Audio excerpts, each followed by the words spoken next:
the compass had been useless for hours. Elias knew, with a sinking dread that settled deep in his bones, that he was spectacularly lost.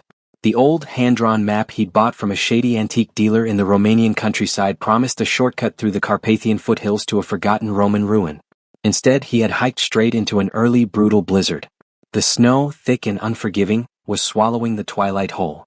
He'd left his heavy winter gear in the car, assuming a quick day trip. Now, the bitter wind was slicing through his lightweight jacket, and his fingers were numb, stiff claws of ice. He needed shelter and fast. The temperature had dropped well below freezing, and the hypothermia was already setting in, replacing the sharp cold with a dull, dangerous lethargy. Just as he was about to give in and collapse beside a snow-laden pine, he saw it. A flicker of red light, unnaturally warm and steady, tucked between a cluster of jagged, ice-coated boulders. It was a small, high-quality mountaineering tent, oddly pitched and glowing faintly from within. A wave of adrenaline, the last gasp of his survival instinct, pushed him forward. He didn't care who owned it. He was going to beg, borrow, or steal a few hours of warmth. He fumbled with the zipper, his movements clumsy. The nylon gave way with a harsh, tearing sound that echoed in the quiet snow. He tumbled inside, half expecting to find a burly hiker or a disgruntled local. What he found was silence, a breathtaking blast of warm air, and the most arresting creature he had ever seen. She was asleep, or at least still. She was curled inside a dark gray expedition-grade sleeping bag, her back against the inner wall of the tent. She wasn't human. Her skin was a luminous, almost pale ivory, and a set of delicate, pointed ears peeked from her midnight dark hair. But it was the wings that stole his breath, immense charcoal-black membranes stretched over bone, currently folded and glistening faintly with the red glow that permeated the tent. She was beautiful, terrifying, and utterly alien.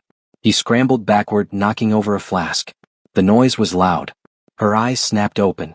They were the color of molten silver, but now, a flicker of fierce, predatory scarlet ignited in their depths. She moved with impossible speed, a blur of motion. One moment she was asleep, the next, a hand, long-fingered, tipped with nails like polished obsidian, was clamped around his throat, pinning him against the tent floor. "Who are you?" Her voice was low, a dry, melodic hiss that barely disturbed the air, yet resonated in his chest. "How did you find this place, human?" Elias couldn't speak. He could barely breathe. The silver eyes were boring into him, cold and ancient, assessing whether he was worth the bother of killing. "I was lost," he managed to croak, the simple words catching in his constricted throat. "Blizzard. I saw the light. Please." The red glow in her eyes intensified for a moment, then, surprisingly, dimmed. She didn't release him, but her grip lessened slightly. She studied his face, his blue lips, the involuntary shiver that racked his body despite the tense warmth. "You are freezing," she stated, not as a question but a detached observation, like noting the composition of a rock. "You will die before the sun rises. My name is Lyra. And you are trespassing in the protected territory of the Night Court." She finally withdrew her hand. Elias gasped for air, massaging his neck. He looked at her, noting the strange, glowing white runes painted across her arms and collarbone, the same patterns etched faintly into her cheeks. She was wrapped in a simple tunic, yet she radiated power and an unsettling warmth. "My name is Elias Vance," he whispered, trying to sound less pathetic. "I swear I'm just a history student. I'll leave as soon as the storm breaks." Lyra looked at the tent flap, where the fierce wind was whipping the snow into a frenzy. "The storm will not break for days, human. And if you step outside now, your blood will freeze in your veins before you take 10 steps. I cannot allow you to leave." The way she said "cannot allow" sounded less like a threat and more like a statement of cosmic law. He decided not to argue with the woman who had literal wings and predatory eyes. He watched her as she slowly unwrapped herself from the sleeping bag. He expected her to pull out a weapon or cast a spell. Instead, she reached for a second, rolled-up sleeping bag tucked near her boots. It was identical to the one she had been using. "My species does not feel the cold as you do," Lyra said, her voice dry. "But I have been compromised. A curse. The prolonged exposure to temperatures below the freezing point of blood is currently excruciating. It weakens me faster than I can hunt. I need constant heat to maintain my strength." She threw the spare sleeping bag at him. "Use that. You may live. You may keep your life, Elias Vance. But you will not make a sound, you will not touch my belongings, and you will not stare." Elias grabbed the bag gratefully. It was soft, incredibly insulated, and felt like salvation. He wriggled inside, pulling the zipper all the way up, the heat instantly beginning its slow, painful process of thawing his body. He sighed, a profound, relieved sound. Lyra, however, did not get back into her own sleeping bag. Instead, she sat watching him, her face inscrutable. The red light inside the tent, he now realized, was being emitted by her wings, which pulsed with a soft, protective energy. He closed his eyes, trying to focus on the warmth, trying to ignore the silent, beautiful predator sitting just 5 feet away. The wind howled outside. The cold was a living, malevolent entity trying to find a way into their small sanctuary. After about an hour, just as Elias was starting to drift off, he felt the cold seeping back into the air inside the tent. He opened his eyes. Lyra was trembling. Not violently, but a tiny, controlled tremor that belied her powerful appearance. The red light from her wings was flickering, growing weaker. "My reserves are failing," she murmured, her silvery red eyes fixed on the flapping tent wall. "The cold is too pervasive tonight." She looked at Elias, her expression a mix of fierce pride and desperate need. "I gave you warmth, human," she stated. "Now I will take yours." Before he could react, she moved. She didn't leave the sleeping bag she was in. She just slid it closer to his, and in a single fluid motion, Lyra unzipped Elias's bag just enough, slid her powerful winged body in beside him, and instantly wrapped her arms around his chest. Her skin, even through his shirt, was startlingly hot, burning away the last of the icy chill on his body. She didn't hug him gently, it was a desperate, almost painful grip. She pressed her cheek against his chest, right over his frantically beating heart. "Do not move," she commanded, her voice muffled against his shirt. "My strength returns from the heat of your life, Elias Vance. If you pull away, I promise you the cold will kill us both." His brain, already overwhelmed, couldn't process the danger, only the insane, primal warmth. He was sharing a sleeping bag with a vampire princess. Her sharp, elf-like ear was against his neck. Her enormous, silent wings, still faintly glowing red, encased them both in a cocoon of warmth and shadow. He could feel the strong, unnatural thrum of her heart. She squeezed him tighter, drawing his heat. His body was now a biological furnace for a creature of the night. "Sleep, human," she whispered, her breath tickling his neck. "And do not dream. I would not want to know your secrets yet."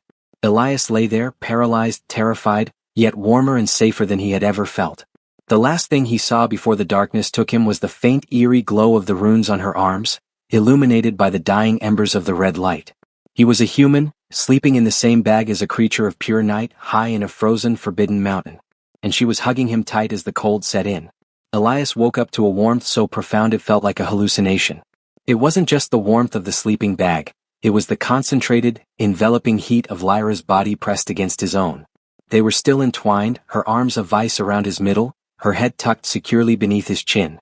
Her breathing was steady, shallow, and utterly silent. He slowly realized that her warmth was no longer scorching, but a comforting, stable furnace, a stark contrast to the absolute zero outside the tent. He carefully shifted his weight and Lyra stirred instantly. Her grip tightened, but her silver eyes, when they opened, lacked the immediate predatory spark of the night before. They were lucid, calm, and utterly unapologetic. "Good morning, Elias Vance," she murmured, her voice silkier than before, the nocturnal chill having been thoroughly banished from her system. "Your furnace is surprisingly efficient. You survived the night." "You survived the night too," Elias replied, his voice raspy. He realized that the red glow was gone. Lyra's wings were inert, folded like dark banners behind her. The glowing runes on her skin, however, were bright, not red but a cool, pulsating silver. She finally loosened her hold, pulling her upper body back just enough to look at him, but remaining inside the shared warmth of the bag. The intimacy of their position was crushing, a forced proximity that was both terrifying and undeniably thrilling. "The cold is not merely inconvenient for my kind," Lyra explained, a shadow crossing her beautiful, sharp features. "It is an instrument of our ancient enemy. The Sun Elves, long ago, used complex etheric magic to instill a permanent vulnerability in the Night Court's lineage. Prolonged exposure to extreme cold begins a process called the withering. It doesn't kill us immediately, but it drains our blood magic, our physical strength, and eventually, it strips us of our immortality and reduces us to ash."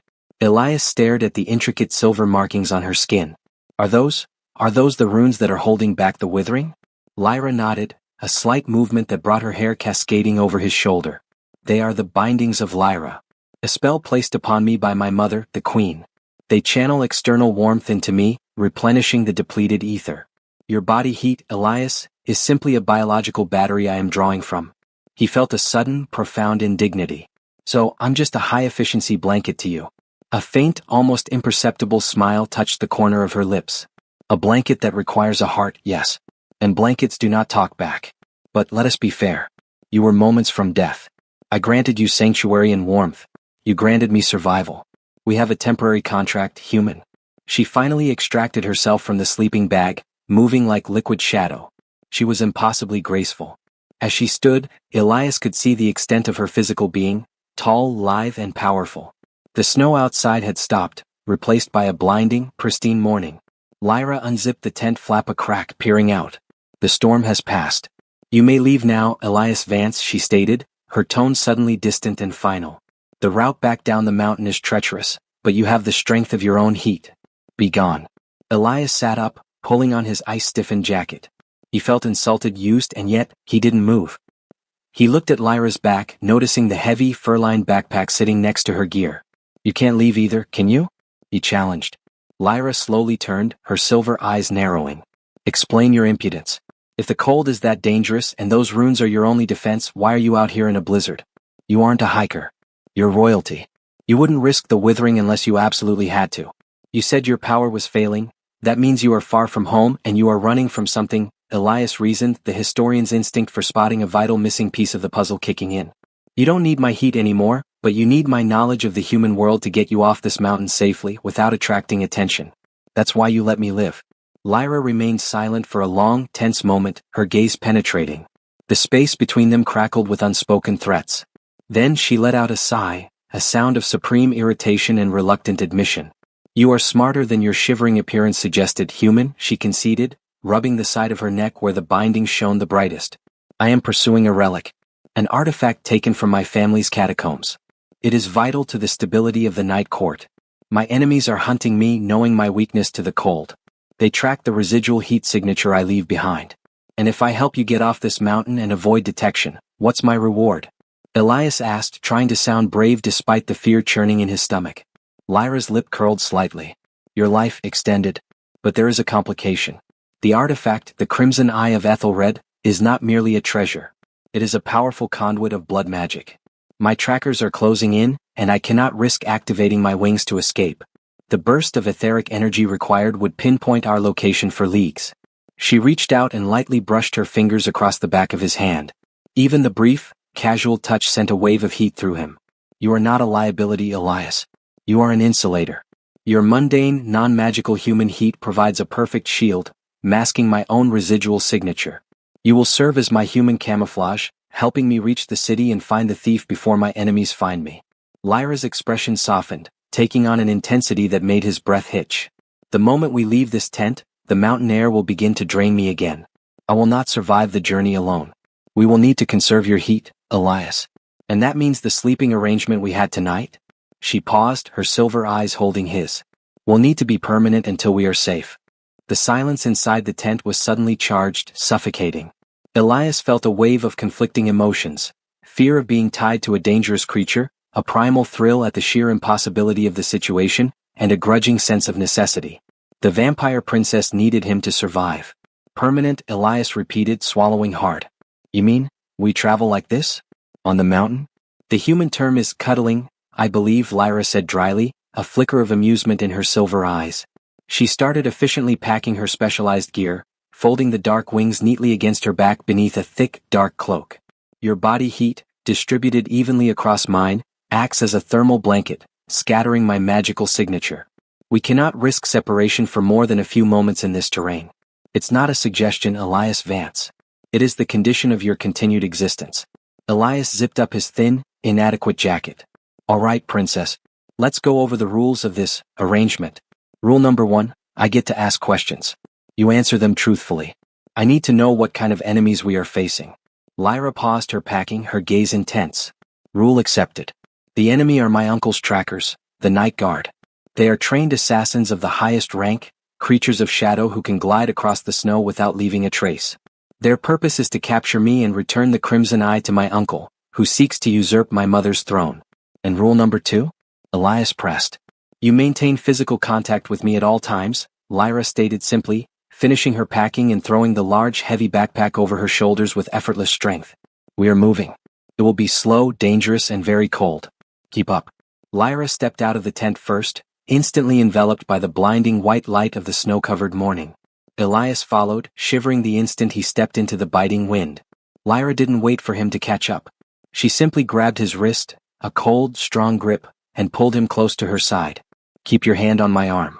"Right here," she instructed, guiding his gloved hand to the soft, fur lining of her cloak, directly over the silver binding runes on her bicep.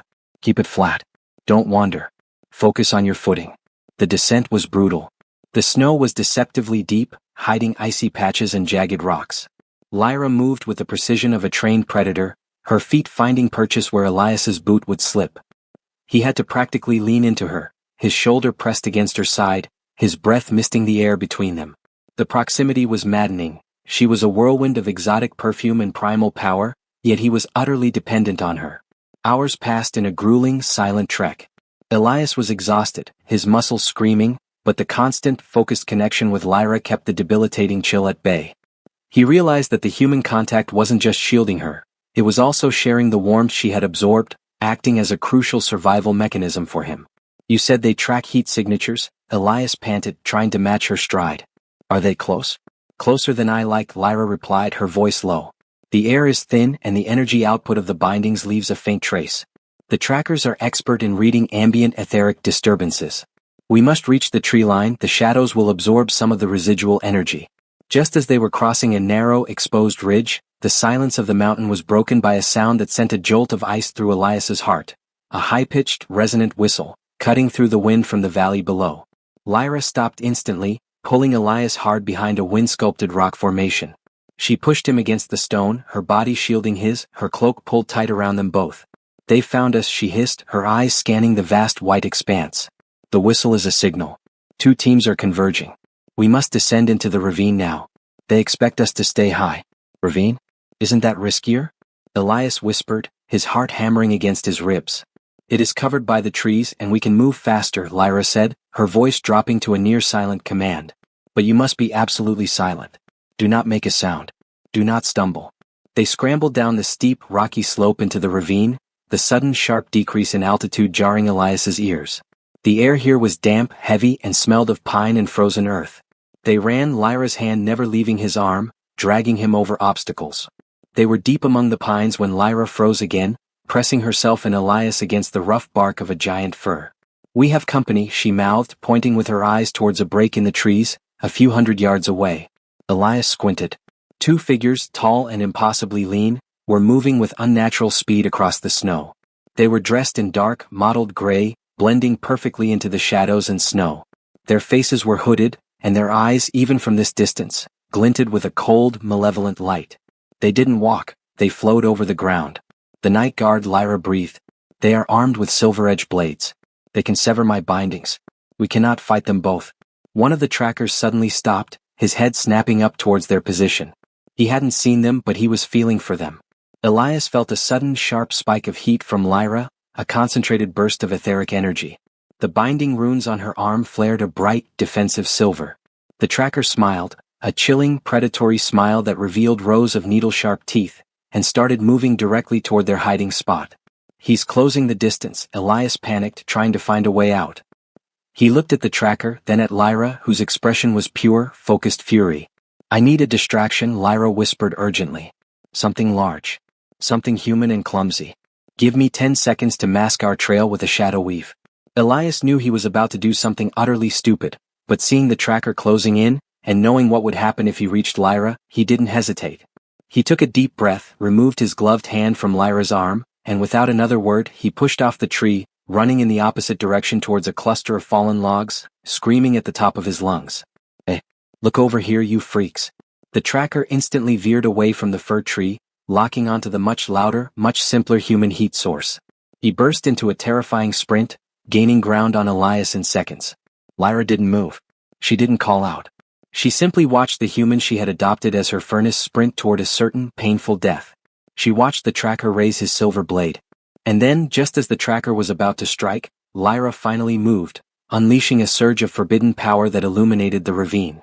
She had her 10 seconds.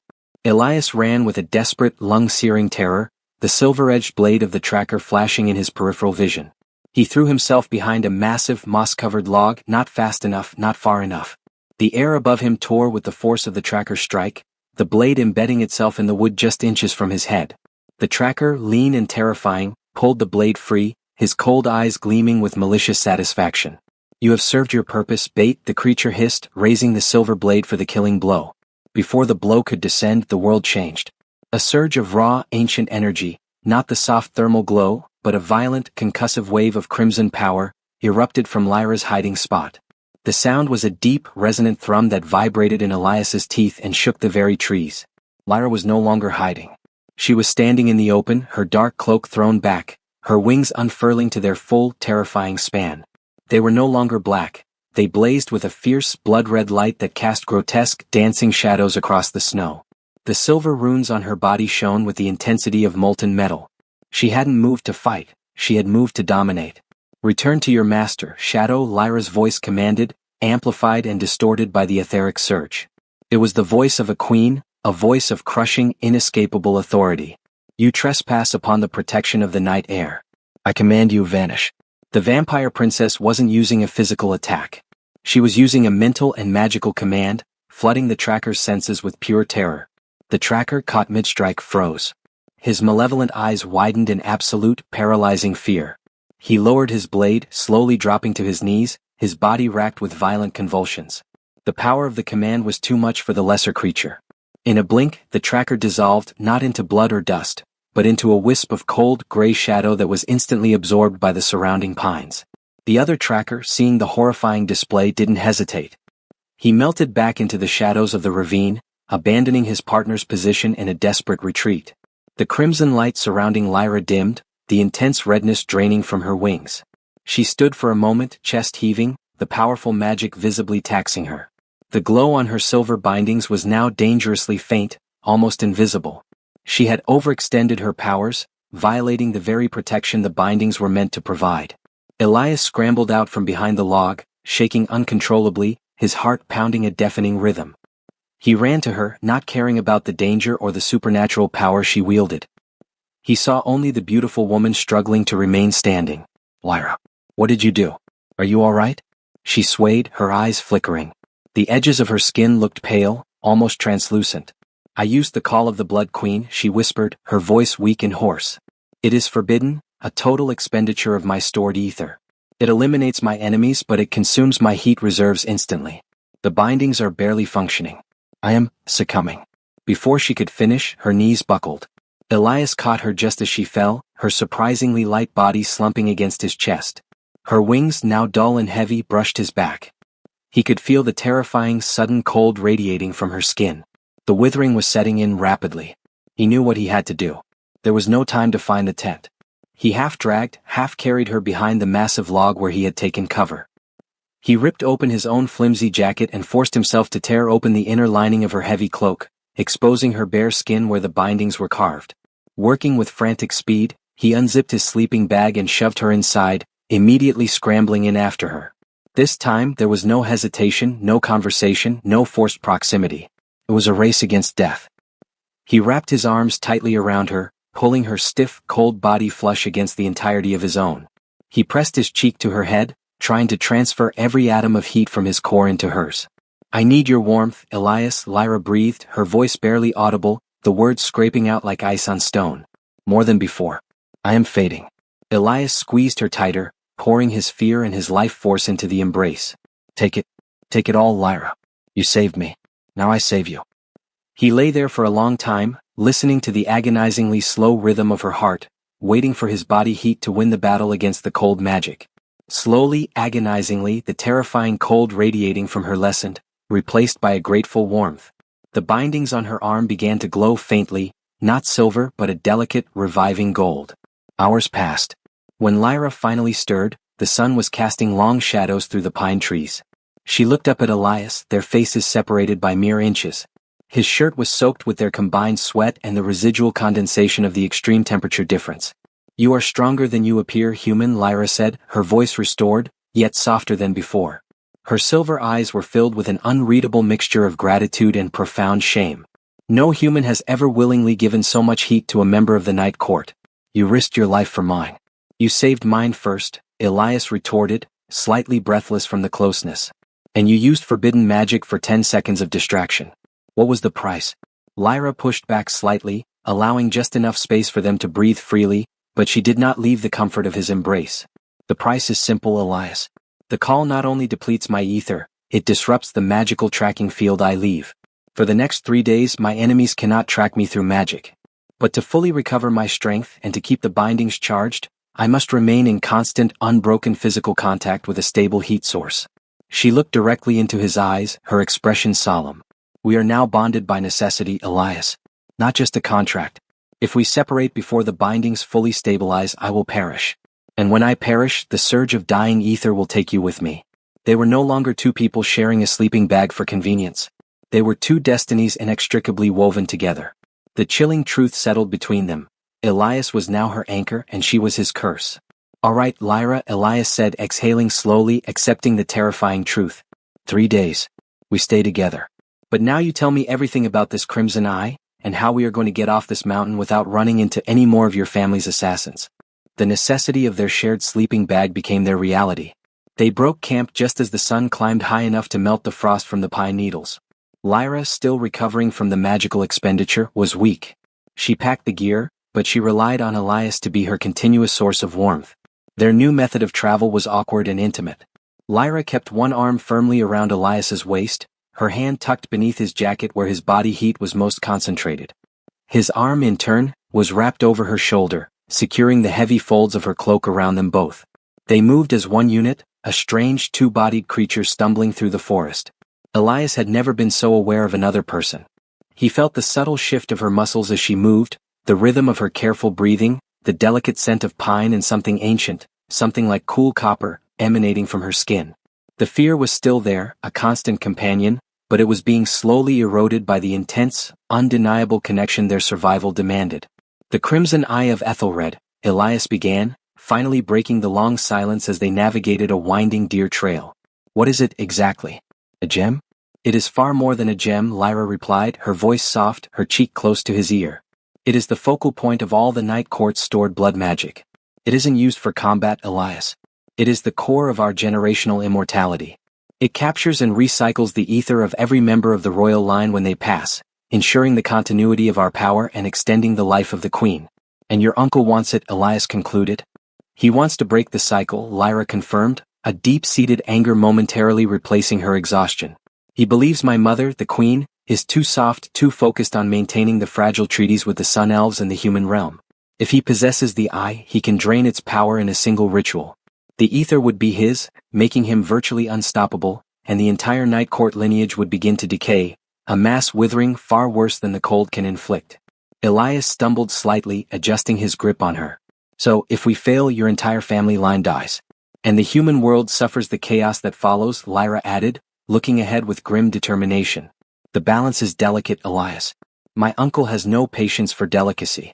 They continued their descent until the terrain leveled out into dense woodland. They hadn't seen any more of the night guard, but the silence felt heavy, watchful. Where is the thief now? Elias asked. You must have a target.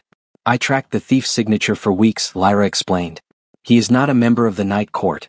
He is a mercenary, a rogue mage named Kalen. He is currently hiding in the nearest human city. Brush off. A major transportation hub, perfect for vanishing. Brush off. Elias knew the city. It was large, historic, and bustling, the exact opposite of their quiet, snow-covered mountain refuge. Operating unseen in a city of over 100,000 people, while constantly tethered to a winged vampire princess, seemed an impossible task. We need a change of clothes, proper gear, and a vehicle, Elias stated, his historian's mind shifting into strategic mode. We can't walk into a city center wearing fur cloaks and carrying an expedition pack. The moment we enter human civilization, the danger increases exponentially, Lyra warned. Humans are easily swayed by fear and gold. My uncle's agents are everywhere, disguised and waiting. As they emerged from the dense canopy, they saw the road, a narrow, paved lane dusted with snow, flanked by electricity poles. It was a lifeline back to the world. We need to find the nearest village, get a signal, and find transport to Brushov, Elias decided. Lyra stopped, pulling him to a halt. Her silvery red eyes were focused intently on a small, dark object half buried in the snow on the edge of the road. Wait, she whispered, her voice tightening with dread. My uncle's trackers leave a calling card for their targets. It is a sign that they know where we are headed. She bent down, her arm never leaving Elias's body, and retrieved the object. It was a small, crudely carved wooden figurine, a stylized, skeletal bat. This is not a message for me, Lyra said, her gaze dark. It is a message for the thief, Kalen. It means my uncle's guard have already tracked the Crimson Eye's residual energy to Brushov, and they are preparing to intercept Kalen before we even arrive. They are planning a trap. Lyra's desperation was palpable. Her grip on Elias's waist tightened painfully. We are too late, Elias, she admitted, the weight of her entire civilization resting on her shoulders. They will seize the eye, or Kalen will sell it to the highest bidder before we can find him. Our only chance is speed. She looked at the wooden figurine, then back at Elias, her beautiful face a mask of fierce resolution. I need to use my wings, she confessed, her voice barely a whisper. The bindings are still weak and the magical trace will be enormous. It will give away our position to every creature of the Night Court within 100 miles. But we can cover the distance to the city in minutes. It is the only way to beat the trackers. Elias knew the risk. If she used her wings, she'd drain herself again, potentially collapsing the bindings permanently, and they'd be instantly hunted by every enemy she had. But they had no other choice. Do it, Elias said, making the insane decision without hesitation. He tightened his own grip around her, preparing for the inevitable terrifying surge of heat and power. But we are not separating. I am your shield, Lyra. You keep me inside your cloak, you fly close to the canopy and you go fast. We hit the city and vanish into the crowd. Lyra nodded, her lips curving into a feral, appreciative smile. She dropped the skeletal bat figurine, and with a gasp of pure raw ether, her enormous dark wings snapped open, instantly filling with a pulsating, telltale crimson light that was both her greatest power and her deepest vulnerability. The sound of the wind whipping around the suddenly powerful membranes was deafening. Before Elias could fully grasp the change, Lyra lifted him effortlessly off the ground, clutching him tightly to her body. The world dissolved into a dizzying blur of wind and trees, the mountain rapidly shrinking beneath them as the vampire princess flew towards the waiting, unsuspecting city. Elias was airborne, wrapped in the searing heat and the crimson shadows of Lyra's wings, flying straight into the eye of the storm. The flight was a sensory overload, a deafening roar of wind, the blurring tapestry of the Carpathian landscape below, and the searing, protective heat of Lyra. Elias clung to her, buried in the folds of her cloak and the shadow of her crimson-lit wings, feeling every powerful beat of the ancient, magically charged muscles. The speed was terrifying, but the absolute safety of her embrace was strangely calming. After what felt like a lifetime but was only minutes, Lyra began her controlled descent. The crimson light radiating from her faded to a dull, throbbing ember, and the great wings retracted and folded with a weary rustle. She landed them expertly in a deserted, overgrown section of the Brushov city cemetery, far from the main streets, amidst crumbling stone mausoleums and thick, sheltering cypress trees. The landing jarred Elias, making him acutely aware of his exhaustion and the painful bruising from their shared sleeping bag ordeal. Lyra immediately pulled them both further into the shadows of a large crypt. We are here, Lyra whispered, her voice rough, the flight having taken a heavy toll. Her silver bindings were barely visible, their golden hue almost entirely gone. The etheric surge was massive. The trackers will know our general location, but they won't have a precise lock for a few hours. We have to move. She looked at Elias, her eyes serious. We are in the human realm now, Elias. We must blend in. You are our key. The closer we are to civilization, the faster my enemies can disguise themselves and the slower I become in a crowd. We are still not separating. Lyra's hand went into her inner cloak pocket and pulled out a small velvet pouch. She opened it, revealing a surprisingly thick roll of euros and a few ancient-looking ornate coins. My travel funds, she explained. We need clothes and we need a place to hide. Find the nearest human market. Do not leave my side. Elias quickly examined his surroundings. The cemetery was on the outskirts, but he could see the distant, familiar red-tiled roofs and the towering spire of the Black Church. The main square is too visible. We need the local backstreets. We should find a small hostel or a cheap rental room first, somewhere with low security. They left the shadows of the cemetery, Lyra pulling her thick, travel-stained cloak tight around them both. They walked awkwardly, pressed together like lovers in the cold morning, Elias steering and interpreting the mundane human world, Lyra observing everything with the fierce, alien intensity of a predator in an unfamiliar terrain. The first challenge was immediate: people. Every person they passed glanced at the strange pair. The man huddled too closely to the woman in the oversized strange coat. Elias felt a blush creeping up his neck. This was more than forced intimacy, it was forced public exhibition. Loosen your grip, Lyra, Elias muttered under his breath, navigating a busy street corner. You're drawing attention. People don't walk around like this. Lyra merely adjusted her stance, tucking her head closer to his shoulder to hide her pointed ears beneath the cowl. I am drawing heat, Elias. The bindings are not stable.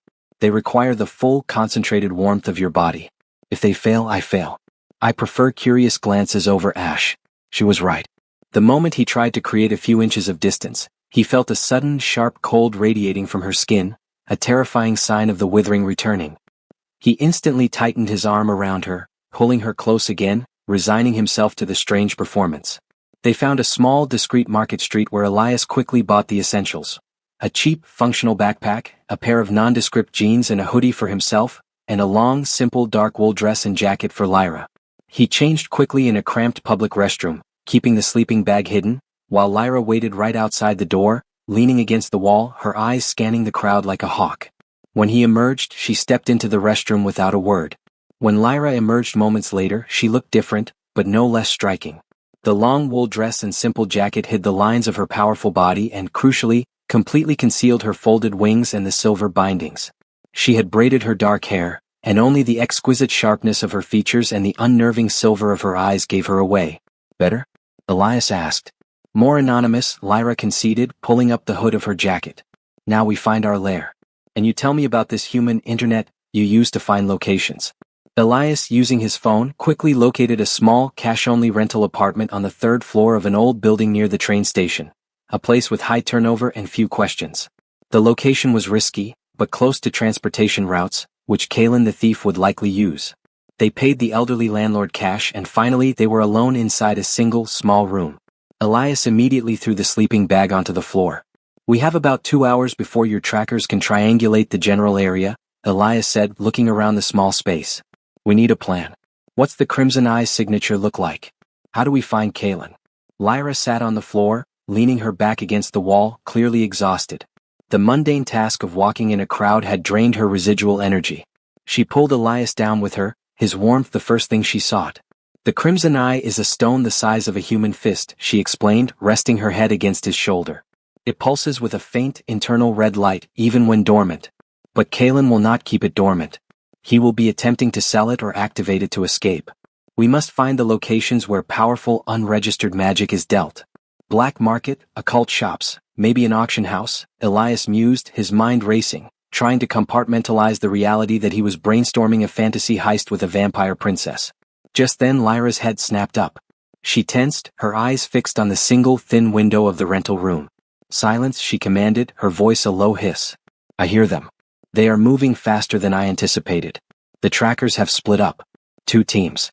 They are sweeping the area around the cemetery. The danger was immediate, but Lyra's face held a look of sudden, terrifying realization, not just of the immediate threat, but of a deeper, more insidious conspiracy. Wait, she breathed, her grip tightening on Elias's arm, causing him a genuine flash of pain. The skeletal bat. The trap was not for Kalen alone. My uncle is using this as an opportunity. They didn't just track the eye. They were waiting for me to use my wings.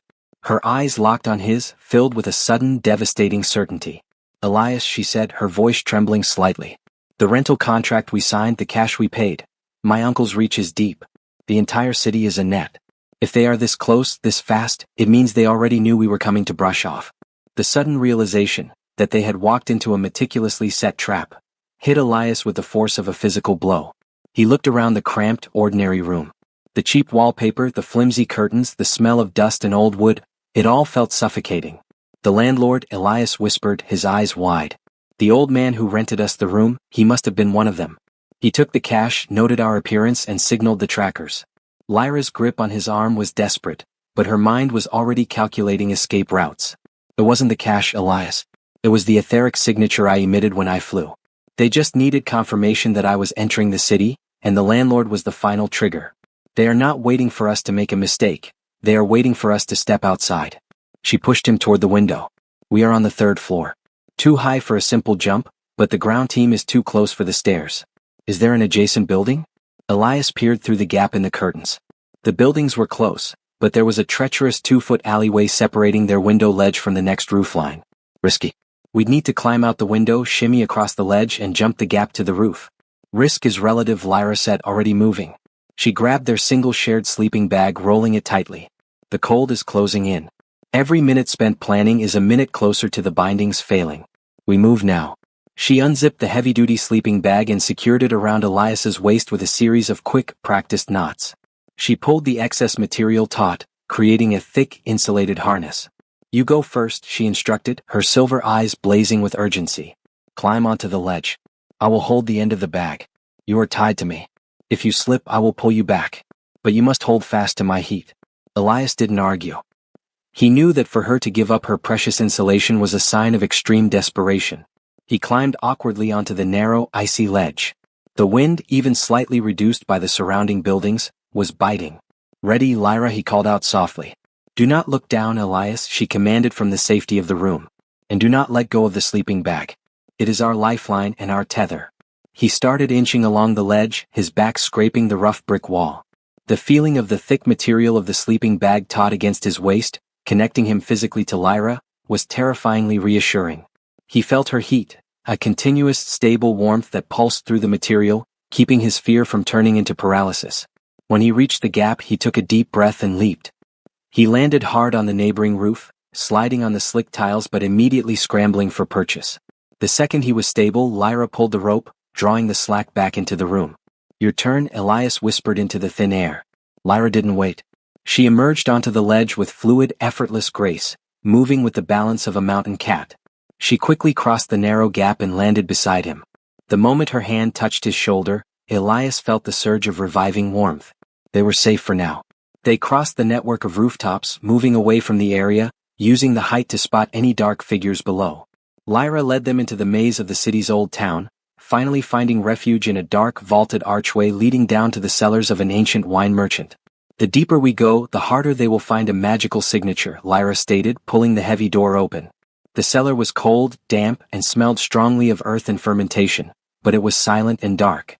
They found a sheltered alcove amidst stacks of dusty old wine crates. Lyra immediately pulled Elias into the sleeping bag cocoon, her exhaustion now dangerously apparent. Her arms wrapped around him, drawing his heat greedily. The bindings on her arm pulsed, weak but stable. "Thank you, Elias," she murmured, her face pressed against his chest. "We are now truly underground. The shadows here are ours." "We can't stay long," Elias reminded her, trying to ignore the fierce intimacy of their situation. "We need to find Kalen before your uncle does." "How do we find a rogue mage in a city this size?" Lyra closed her eyes, recovering her breath. "Kalen is not discreet. He will be attempting to use the Crimson Eye to draw a high-ranking buyer. The eye emits a powerful magical resonance when activated. If he is showing it off, it will leave a trace. I must find a source of ambient ether, a place of old power, to listen for that resonance." Elias thought for a moment. He was a history student. He knew Brashov's landmarks. The Black Church, Basilica Nigra. It's built on a pre-Christian Dacian site, huge power source, ancient stones. It's the most magically potent landmark in the city. Lyra's eyes snapped open, blazing with renewed focus. "Perfect. A cathedral built on ancient power. We go tonight, under the deepest cover of darkness. But first we need a clue about Kalen's operation. He must have left a trace." Elias scanned the cellar, looking at the thousands of wine crates, then he noticed a small, folded piece of paper tucked between a bottle and a wall. It looked out of place, slightly newer than the dust around it. He pulled it out. It was a faded, handwritten note in archaic Romanian, detailing a transaction. Elias translated the key phrase under his breath. "It's a delivery receipt for a special consignment. The drop-off location is a place called the Old Goldsmith's Alley, and the receiver uses the code, the Serpent's Tooth." Lyra sat up straight, her expression grim. "The Serpent's Tooth. That is Kalen's known trademark. He is here and he is selling the Crimson Eye tonight. The Goldsmith's Alley is famous among the criminal element for its discreet, high-stakes transactions. It's not a market, Elias. It's a private auction." The danger was no longer abstract. It was a time-sensitive, high-stakes collision course. The vampire princess and the human shield were now facing a rogue mage and a network of assassins in the heart of the city. "We move at midnight," Lyra declared, her voice cold with resolve. "I need your warmth until then. We are going to that auction and we are getting the Crimson Eye back." Midnight in Brashov was cold, quiet, and deceptively beautiful. The cobbled streets of the old town were slick with frost, reflecting the soft glow of the streetlights. Lyra and Elias moved like a single shadow, still bound by the sleeping bag harness beneath their borrowed clothes. Lyra insisted on maintaining the intimate tether, knowing that even a moment of separation in the open air could crash the bindings. Their journey from the cellar to the Black Church, Basilica Nigra, was a study in concealed tension. Elias walked with the practiced stride of a confident local, using his height and bulk to subtly shield Lyra from passing eyes. Lyra, her head down, moved with the rigid, focused grace of a stalking animal. Her hand was constantly tucked into his coat, pressed against his side where his heart beat a steady rhythm, the rhythm of her survival. As they approached the massive, soot-blackened stone walls of the Black Church, Elias felt a strange, humming pressure in the air. The church, towering above the square, felt less like a monument and more like a battery, a repository of centuries of collective human belief and ancient, pre-existing energy. "The resonance is strong here," Lyra whispered, her voice barely audible over the distant clock chime. She pulled them into the deep shadow of an adjacent tower. "The power in these stones is immense. It should be enough to amplify my senses. I need to listen for the echo of the Crimson Eye." "Oh?" Elias asked, keeping a wary eye on the deserted square. "By touching the stone," Lyra replied, her silver eyes fixed on the immense church wall. "I must channel the ambient ether through my bindings. But this will require concentration and I must not be disturbed. This is highly risky, Elias. The power surge will be contained, but any experienced tracker within a mile will feel the ripple." Lyra positioned herself with her back pressed flat against the rough, cold stone. She slowly and carefully pulled her jacket and the sleeping bag material away from her right forearm, exposing the glowing, faint gold of the bindings. She then pressed her arm flat against the ancient, cold stone of the church. A soft, audible hiss emanated from the contact point. Elias watched, mesmerized, as the bindings on her arm flared, drawing energy from the depths of the earth. The golden light intensified, running like liquid fire through the carved runes. Lyra's face became completely blank, her gaze distant and inward, as if her consciousness had left her body. Elias stood guard, his body positioned to completely shield her from the streetlights and the view of any high window. The clock ticked, each second feeling like an hour. He could feel Lyra's body temperature dropping dangerously as her ether was poured into the task. He pressed himself harder against her, focusing his entire being on being a thermal wall. After what felt like an eternity, Lyra gasped, and the golden light on her arm instantly extinguished, leaving the bindings a dull, fragile silver. She pulled her arm away from the stone, her hand shaking violently, and hastily covered it. "I found it," she said, her voice strained but victorious. "Kalen is not in the old goldsmith's alley itself. He is in the tunnels beneath it. There is an old, abandoned etheric node, a power source, down there.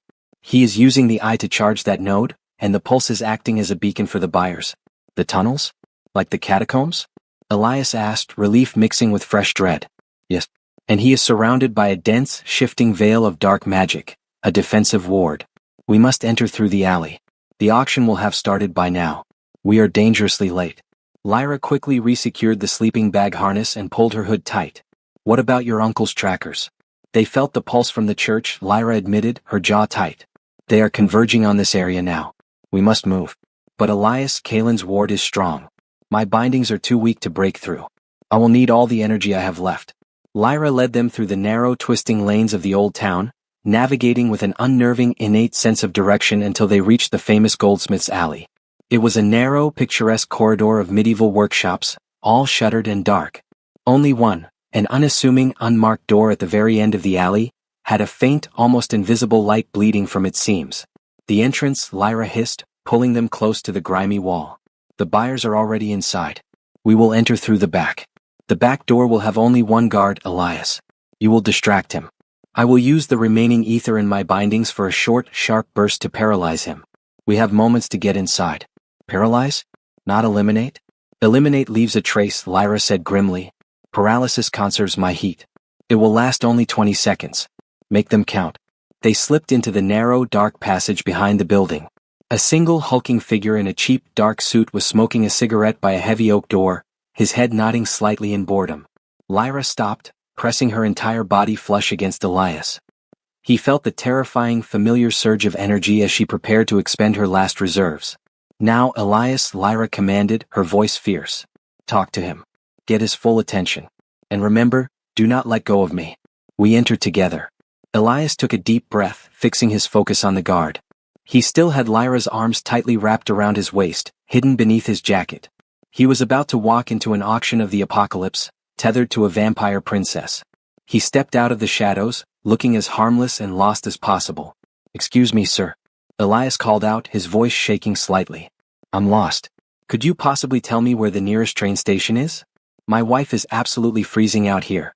The guard, irritated by the interruption, lowered his cigarette and turned fully towards Elias.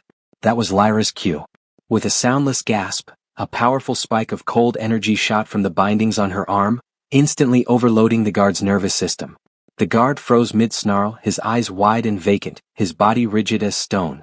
20 seconds, Lyra urged, dragging Elias towards the oak door. She was visibly weakened, leaning heavily against him, her borrowed warmth draining rapidly. Elias shoved the heavy door open and practically carried Lyra into the deep, echoing darkness of the service tunnel.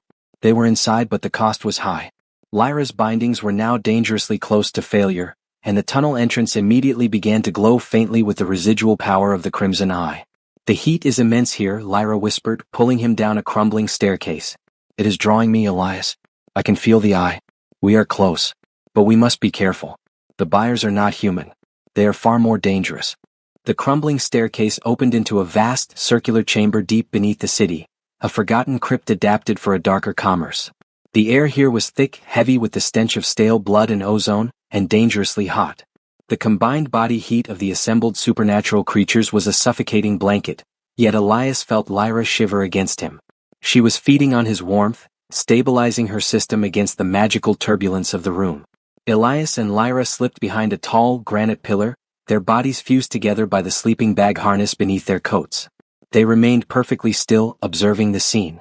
The chamber was dimly lit by flickering, magically enchanted torches casting huge, distorted shadows on the vaulted ceilings.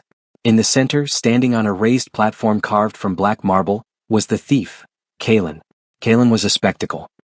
He was a tall, thin man in a coat of shimmering emerald velvet, his long, greasy black hair tied back with a gold clasp. He carried himself with an arrogant, reckless confidence. In his hand, resting on a pedestal of carved bone, was the prize, the Crimson Eye of Ethelred. It was breathtaking. The size of a large human fist, the stone was a solidified mass of deep, throbbing ruby, but its true power lay in the way it moved. It didn't just glow, it pulsed like a colossal ancient heart beating with pure, concentrated blood magic. The heat emanating from it was so intense that Elias could feel it on his face even from the shadows. Around the platform, sitting on mismatched thrones and velvet chairs, were the bidders. Lyra had warned Elias they weren't human, but the reality was far more disturbing. There were 3-foot-tall pale creatures with massive shimmering insect eyes, hulking figures wrapped in heavy black cloth who seemed to shift and ripple in the light, and a regal, stunningly beautiful woman with skin the color of twilight and horns that curled like rams across her forehead, likely a powerful member of the Shadow Fae. Gods, Elias breathed, whispering the word against Lyra's ear. This is insane. They're all monstrous. Dangerous, Lyra corrected, her voice tight with controlled fury. These are entities of immense power. They are here because the Crimson Eye will grant them generational stability. Kalen is not selling a gem, Elias. He is selling the stability of an entire civilization. Kalen tapped the pedestal with a silver-tipped cane, his voice amplified by magic. Gentlemen, ladies, and whatever you call yourselves. The bidding is high, but the prize is priceless. Do not forget this artifact provides not just power, but eternity. Now where were we? 1,000 years of service from the Shadow Fae? Do I hear a counteroffer? Lyra squeezed Elias's arm, her eyes fixed on the eye. I can't wait for the auction to finish. If that artifact leaves this room in the hands of the Fae or a demon lord, it will ignite a war between the realms. I must take it now. We can't fight them all, Lyra. You're too weak, Elias pleaded, his body aching from the strain. I won't fight them, Lyra said, her lips curving into a predatory smile that chilled Elias to the bone.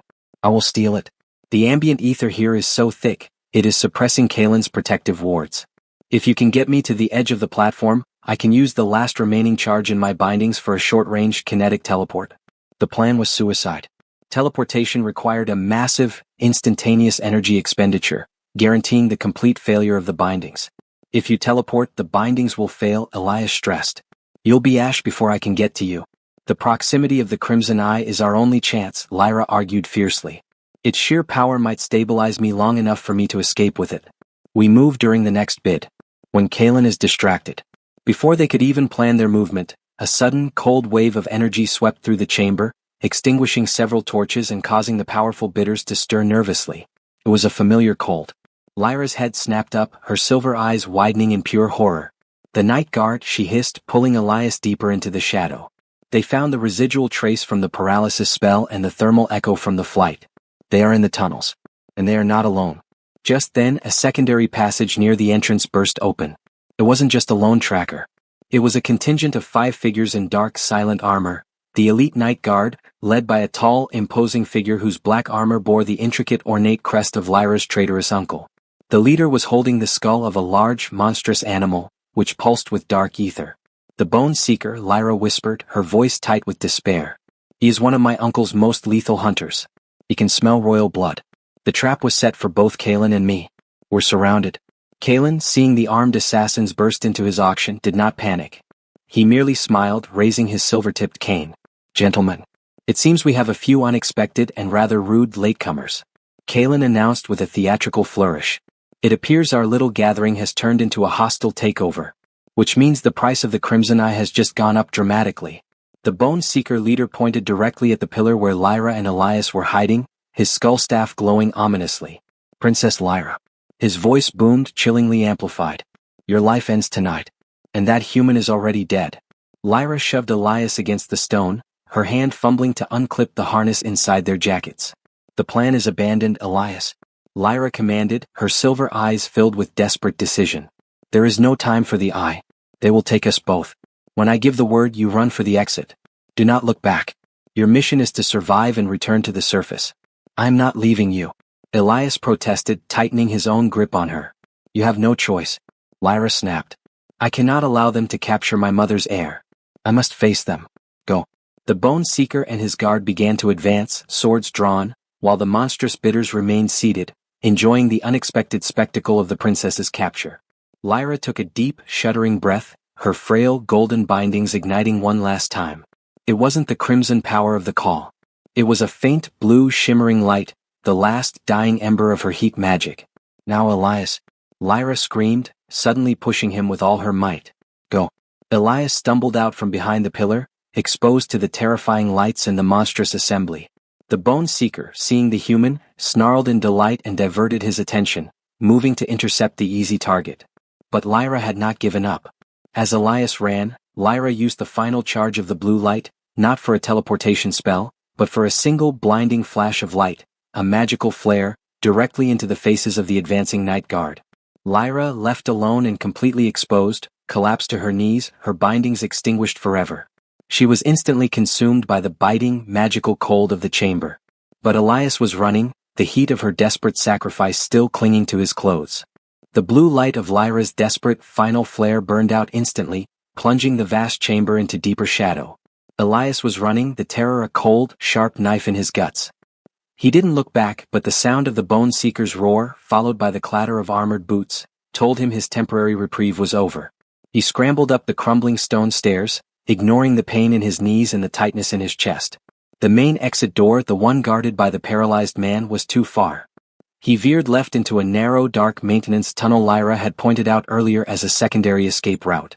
The tunnel was barely shoulder width, choked with centuries of dirt and old water pipes. Elias didn't slow down. The thought of Lyra, cold, exposed, and now in the custody of her uncle's most brutal assassins, was a fresh surge of adrenaline. Why did she push me? Why sacrifice herself for a human? He realized the answer lay in their shared time.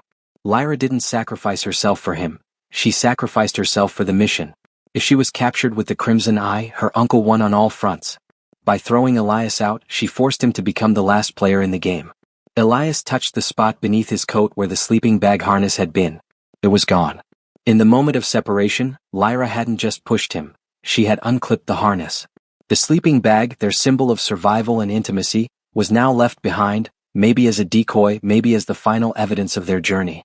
He was shivering violently. The warmth he'd borrowed from Lyra was dissipating quickly in the cold, damp tunnels. He needed to get out, find his phone, and plan. He finally burst out of the tunnel and found himself in another, smaller cellar, this one smelling of coal and damp fabric.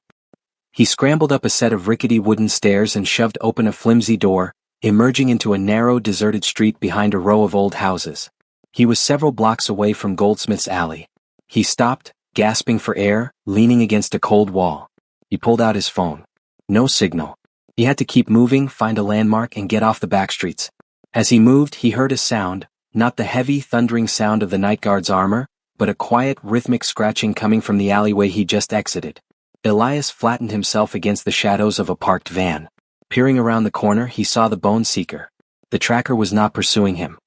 He was performing a careful, unnerving search of the tunnel entrance. He was sniffing the air, his grotesque skull staff scraping the brickwork. The Bone Seeker stopped, his body tensing, and he began to move away from the tunnel, towards the street where Elias was hiding. He wasn't tracking Elias's physical trail. He was tracking the residual thermal signature that had just separated from Lyra's own. Elias had been Lyra's human insulator, but now that he was free, he was a walking thermal beacon, a target that smelled exactly like the princess. The Bone Seeker stopped right in front of the van, his back to Elias. The armored giant stood motionless for a moment, then he let out a low, guttural snarl of disappointment. He turned, and Elias saw him remove a small, dark device from his belt, a compass that wasn't pointing north. The Bone Seeker tapped the compass. The heat is too fragmented. The bindings are extinguished. The princess is secured. Return to the main exit. We are to meet the master at the Citadel. Citadel. That was the medieval fortress overlooking Brushov. Lyra was being taken there. The Bone Seeker moved away, disappearing back down the street. Elias waited 5 full minutes, his body shaking from cold and shock before he dared to move. He finally got a signal on his phone. He had 2 key pieces of information. Lyra was captured and she was being taken to the Brushov Citadel. Elias knew the mission had changed from protection to rescue.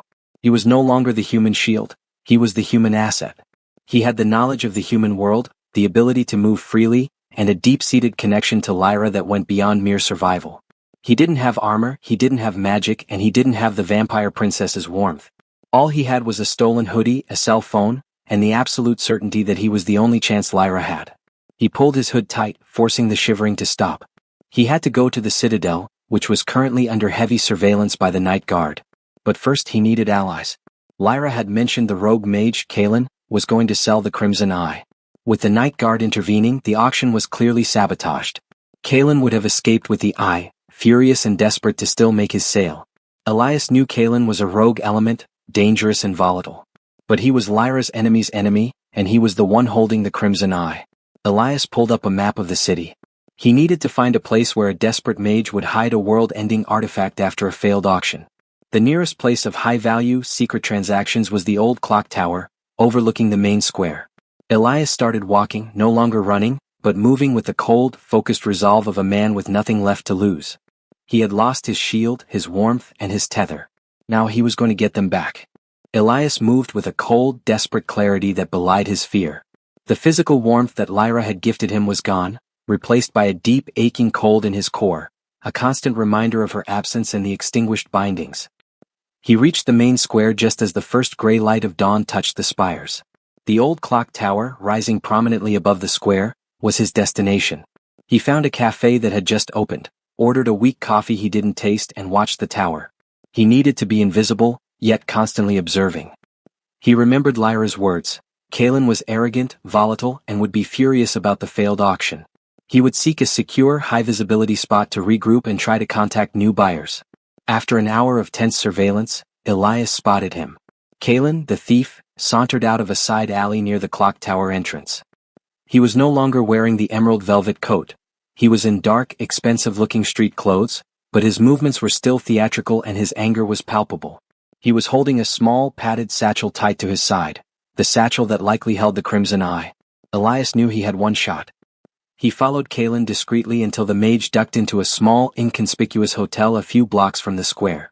Elias waited 5 minutes, then followed him inside. The lobby was empty. Elias approached the reception desk. "I need to speak to the gentleman who just checked in," Elias said, keeping his voice steady. "The one in the dark coat. Tell him the Shield of Lyra is here to discuss the Crimson Eye." The receptionist, a nervous young man, stammered, clearly recognizing the description. After a moment, a heavy door beside the desk opened, and Kalen emerged, his face a mask of calculated fury.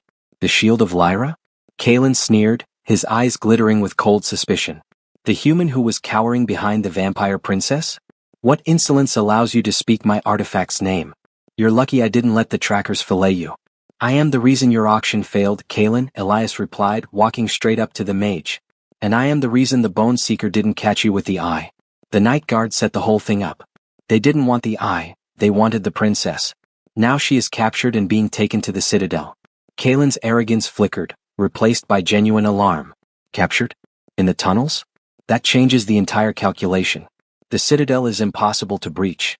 And if the night court gets the eye, my head will be next. Exactly, Elias pressed, playing his only card.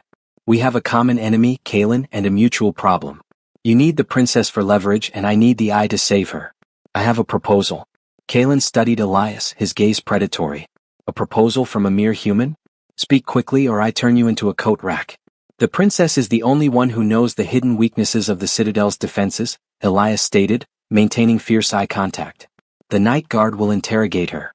If they drain her for that knowledge, no one can get close. You need her alive and free to draw their attention. I need the crimson eye as a bargaining chip. Elias leaned in, dropping his voice to a confidential whisper. We exchange the eye for Lyra. We use the eye's power to create a massive diversion at the citadel gates, forcing the night guard to focus on the artifact. In the chaos, I get Lyra out. You get the eye back and you get a clean escape route far from the reach of the night court. Kaelin's eyes narrowed, his mind racing through the dangerous proposal. You want to borrow the most powerful artifact in existence? Why would I trust the survival of my investment to a human who can't even keep himself warm? Because you have no other choice, Elias said, coldly decisive. The citadel is surrounded by etheric traps that only Lyra can identify and disarm. You can't get close without her. I can move in the human world undetected. I was her shield, Kaelin. I know how she thinks, I know her vulnerabilities, and I know how to get her out. Kaelin took a long, slow breath. He ran a hand through his hair, a flicker of grudging respect in his eyes. Very well, human. I will agree to your pathetic arrangement, Kaelin finally conceded. But you will not touch the crimson eye. It is far too volatile for your fragile body. I will provide the artifact and I will amplify its power for the diversion, but you will carry the conduit. You will be my vessel, the delivery man for the chaos. Kaelin opened the satchel and pulled out an object far smaller than the eye, a necklace made of polished, black obsidian, carved with strange, swirling patterns. This is a focal conduit, Kaelin explained. It is magically keyed to the crimson eye. I will place the eye's power signature into this necklace. When you enter the citadel, you wear this. The moment I activate the eye's full power, the energy will channel through the necklace, turning you into a temporary, controlled etheric bomb. It will draw every tracker in the citadel to your position. Elias looked at the necklace, then at the man offering it. He was trading his life for a single chance at Lyra's freedom. And what guarantees do I have that you won't leave me stranded once Lyra is free? Elias challenged. My word is my bond, human, Kaelin sneered, but then his expression turned serious. No. My guarantee is that if you fail, the eye falls into the hands of the night court, and my death is assured. We need each other to survive. Meet me here at midnight. Be ready to become a walking beacon of doom, shield of Lyra. Kaelin turned and vanished back behind the heavy door, leaving Elias standing alone in the quiet lobby, holding the black obsidian necklace, his new lethal tether to the vampire princess. The obsidian necklace felt unnaturally cold against Elias's skin, a constant reminder of the chilling bargain he'd struck with Kaelin. He spent the remainder of the day in an internet cafe near the main square, his mind racing through the citadel schematics. The fortress, perched high on the hill, was a perfect medieval trap, thick walls, limited entrances, and commanding views of the city. For a human, it was daunting. For a captured vampire princess, it was a tomb. He knew Lyra would be held in the deepest dungeon, likely restrained by silver chains and subjected to the withering process to break her will and extract the knowledge of the citadel's etheric defenses. He couldn't go in blind. He needed Lyra to know the plan. Elias had a dangerous idea, one born from their forced intimacy. Lyra had taught him that her species, the Night Court, could sense subtle fluctuations in etheric energy. The focal conduit around his neck was designed to channel a massive blast, but Elias wondered if he could use the smaller, ambient trace of energy in the necklace for a more delicate purpose. He found a secluded corner in the cafe, shielded by a tall potted plant. He focused on the necklace, closing his eyes and remembering the exact physical pressure and cadence of Lyra's heart against his chest, the rhythmic pulsing of her bindings. He tried to send a thought. Not a spoken message, but a pure, concentrated burst of feeling and information directed toward the citadel. He envisioned the map of the tunnels beneath Goldsmith's Alley, the route he had taken to escape, and the single small maintenance hatch Lyra had pointed out as a possible secondary exit. He poured all his remaining emotional energy, the warmth, the fear, the desperation of their shared survival, into the black stone. He focused on a single coded instruction: maintenance hatch. Midnight. Don't fight them. Wait. He continued the exercise for 10 minutes, until the obsidian felt faintly warm, a sign that a minuscule amount of latent ether had flowed through it. He hoped Lyra, even in her weakened state, would recognize the unique resonance of the man who had been her heat shield. Elias met Kalen back at the hotel precisely at 11 o'clock. Kalen was perched on the edge of the bed, the crimson eye resting on a stack of silk scarves, pulsating with a hypnotizing internal red light. "Your face is pale, human," Kalen observed, a cruel smile playing on his lips. "Afraid of being atomized? You should be." "I did what you asked," Elias stated, ignoring the taunt. "Now, I need to know the mechanics of the diversion. How do I survive the explosion you're planning?" Kalen chuckled, a dry, rattling sound. "You don't. You will be at the epicenter. But the focus of the blast will be upward. I will remotely trigger the eye from a distance. The power channeled through your conduit will breach the Citadel's main gate and create a massive, concentrated column of ether that will draw every night guard from the dungeon to the walls. What's my time window?" "The surge will last exactly 60 seconds, Kalen informed him, his eyes cold and technical. "After the surge, the conduit will explode, taking you with it. But in those 60 seconds, the night guard will be completely paralyzed by the noise and the power. That is your window to find the princess and escape." Elias swallowed the knot in his throat. 60 seconds. That was his entire lifespan.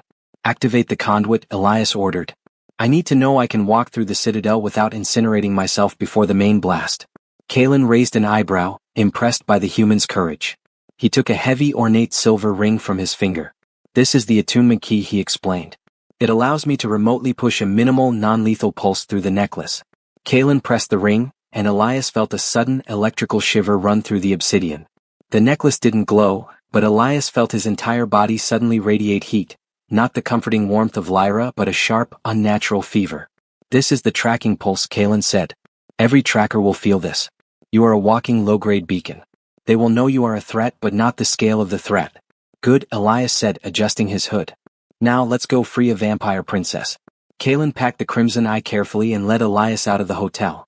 They drove a stolen black car up the winding, dark road to the Citadel Hill. They stopped at a secluded spot overlooking the fortress. The Citadel was dark, silent, and formidable, a massive ancient stone beast. "I will take the eye 2 kilometers in the opposite direction," Kalen explained, setting up a tripod and a strange array of polished mirrors. "You will scale the outer wall. Use the maintenance route. Get to the main gate's internal controls. When you are ready, send me a final pulse with the conduit. Then the clock starts." Elias nodded, his heart hammering the rhythm of the life he was about to risk. He started the climb. The old stone was slick with moss and cold dew. He used every ounce of his athleticism, driven only by the terrifying, focused heat that the obsidian necklace was pushing through his veins. He reached the top of the wall, finding a discreet access door into the fortifications. He was inside the citadel. He moved through the inner courtyard like a ghost, following the schematics he'd memorized. The air was cold, sterile, and heavy with the oppressive magic of the night guard. He found the main gate controls, a small, fortified room near the main portcullis. He keyed the final message into the necklace, focusing his mind on Kalen's distant position. Ready. He felt a deep, wrenching finality as he let go. The power was in Kalen's hands now. He knew Lyra was somewhere deep below. He had only a minute of chaos. He had to be fast. He took a final look at the gate controls, then turned and plunged into the network of dark stairwells leading down to the dungeons.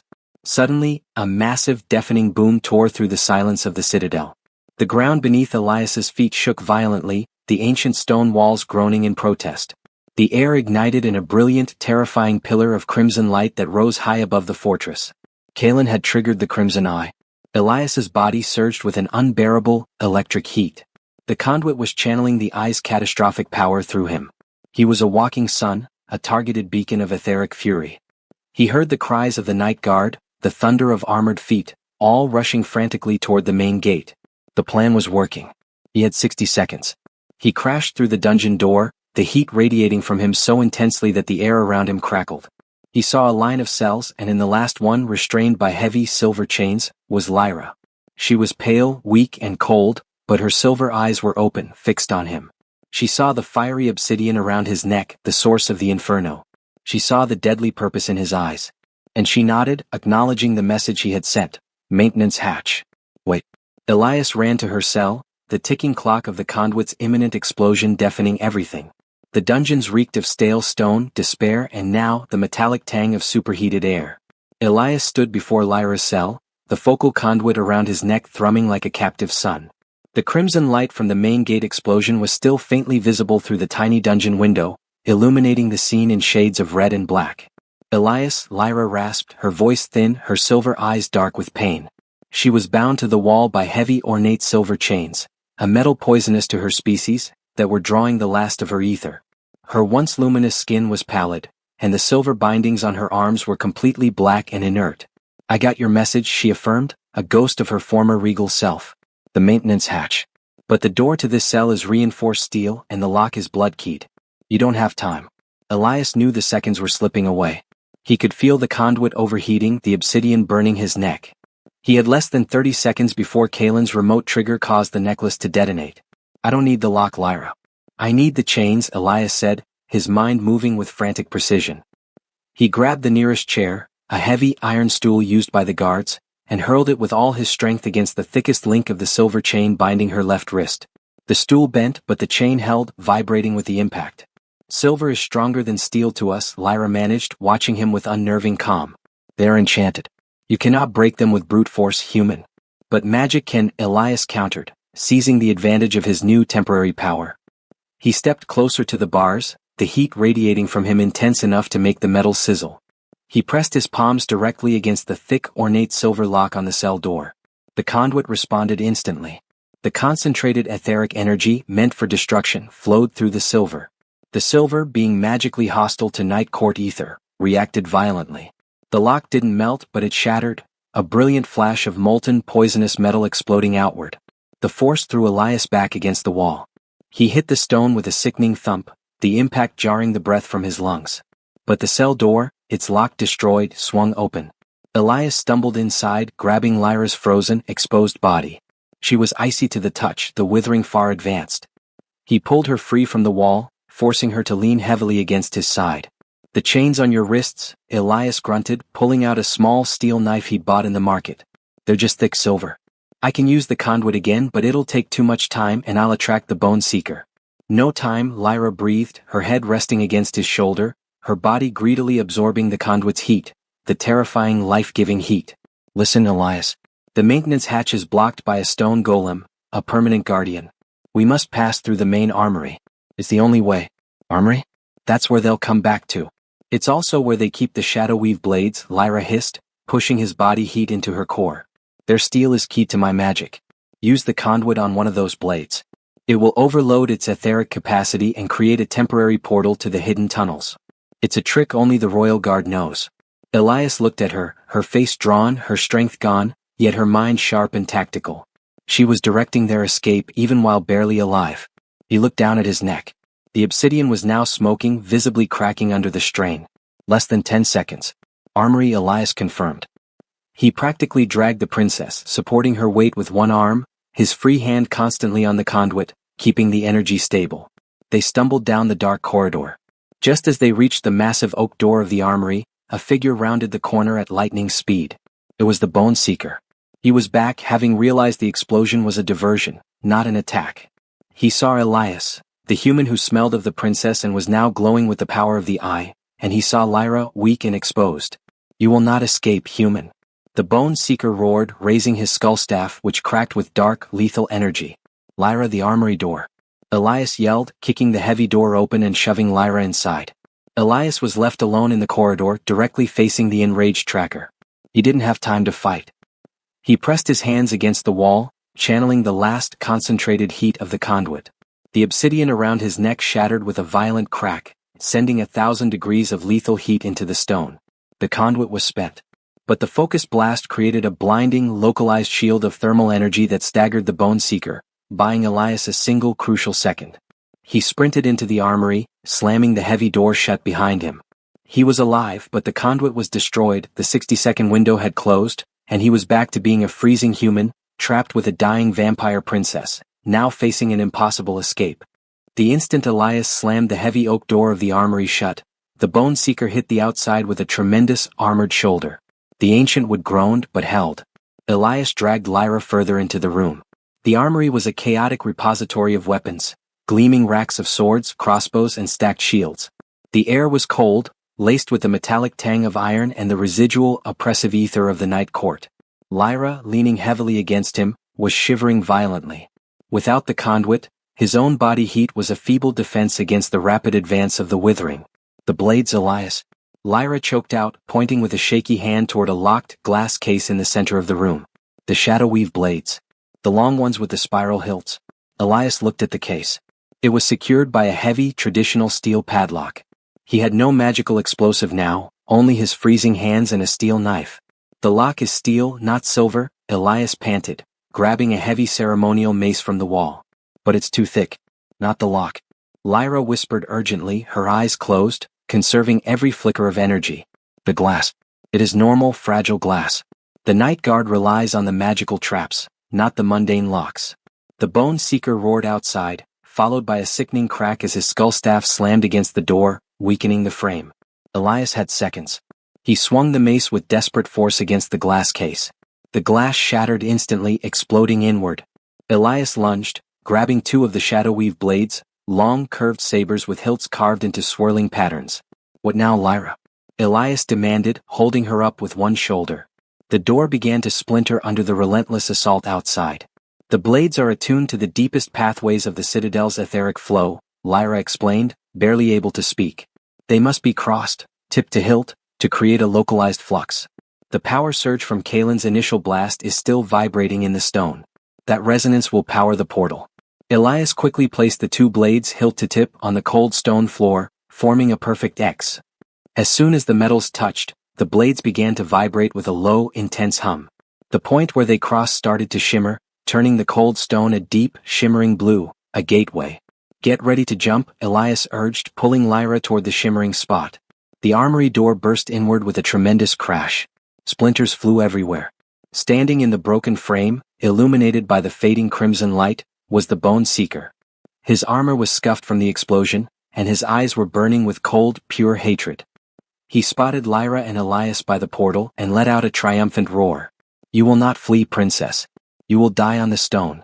The Bone Seeker lunged forward, his silver-tipped skull staff raised high, aimed directly at Lyra's head. Elias reacted on instinct. He let go of Lyra, allowing her frail body to collapse toward the blue light of the portal, and spun around to intercept the attack. He grabbed a heavy wooden shield and slammed it against the Bone Seeker's massive staff. The force of the impact was devastating. The shield cracked and disintegrated, and the staff glanced off Elias's shoulder. Pain flared, blinding and intense.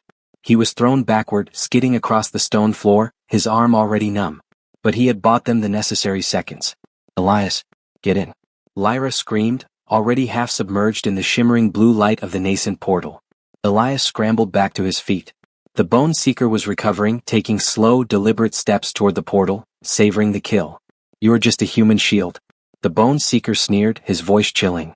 You are useless without her magic. Elias didn't waste time talking. He grabbed the only thing he could reach, the heavy splintered mace he had used to smash the glass, and threw it with a final desperate burst of strength, hitting the Bone Seeker squarely in the chest plate. The mace bounced off, but the distraction was enough. Elias leaped. He plunged through the cool, shimmering blue light, landing hard on top of Lyra, who was now fully on the other side. The air instantly changed. It was cold, damp, and smelled of the same pine and frozen earth from the mountains. They were in the hidden tunnel network beneath the city. The portal snapped shut behind them with a sharp, echoing crack, severing the crossed blades. We made it, Elias gasped, collapsing onto the hard ground, every muscle screaming in protest. Lyra didn't reply immediately. She was lying beneath him, her body completely rigid, her skin deathly pale. The withering was at its peak. She was alive, but only barely. The heat, Elias, she whispered, her voice a ghost of a sound. My bindings are destroyed. I am dying. You must tether me. Now or we both perish in this cold. Elias, despite the paralyzing pain in his shoulder and the shock of their escape, understood the absolute urgency. He reached for the only thing they had left, the heavy expedition-grade sleeping bag he had left in the auction chamber. He realized then what Lyra had been doing when she pushed him out. She hadn't left the sleeping bag as a decoy. She had thrown it into the tunnels, knowing he would need it to complete the escape. Kalen's explosion had blasted the bag back toward the chamber, but it must have been shielded by the stone golem. He felt around the dark floor. His fingers brushed against a familiar heavy nylon. He had it.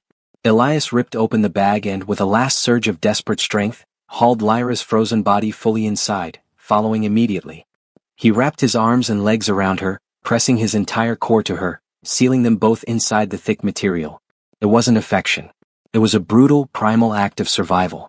Slowly, agonizingly, the extreme cold radiating from Lyra receded, replaced by the faint, blessed warmth of his own body. Lyra let out a deep, shuddering sigh, and her grip, the grip of the vampire princess, tightened around his waist. This time, the embrace was not just for survival, but a silent acknowledgement of their complete, irreversible dependence. They were free of the citadel, but they were trapped in the tunnels, and they still didn't have the crimson eye. The dark tunnel was silent, save for the shallow, rhythmic sounds of two people desperately clinging to life. Elias and Lyra remained locked in the thick, insulated cocoon of the sleeping bag for what felt like endless hours. Elias's injured shoulder throbbed with a dull, excruciating ache, but the focused, desperate warmth of Lyra's body pressed against his own was a more urgent sensation.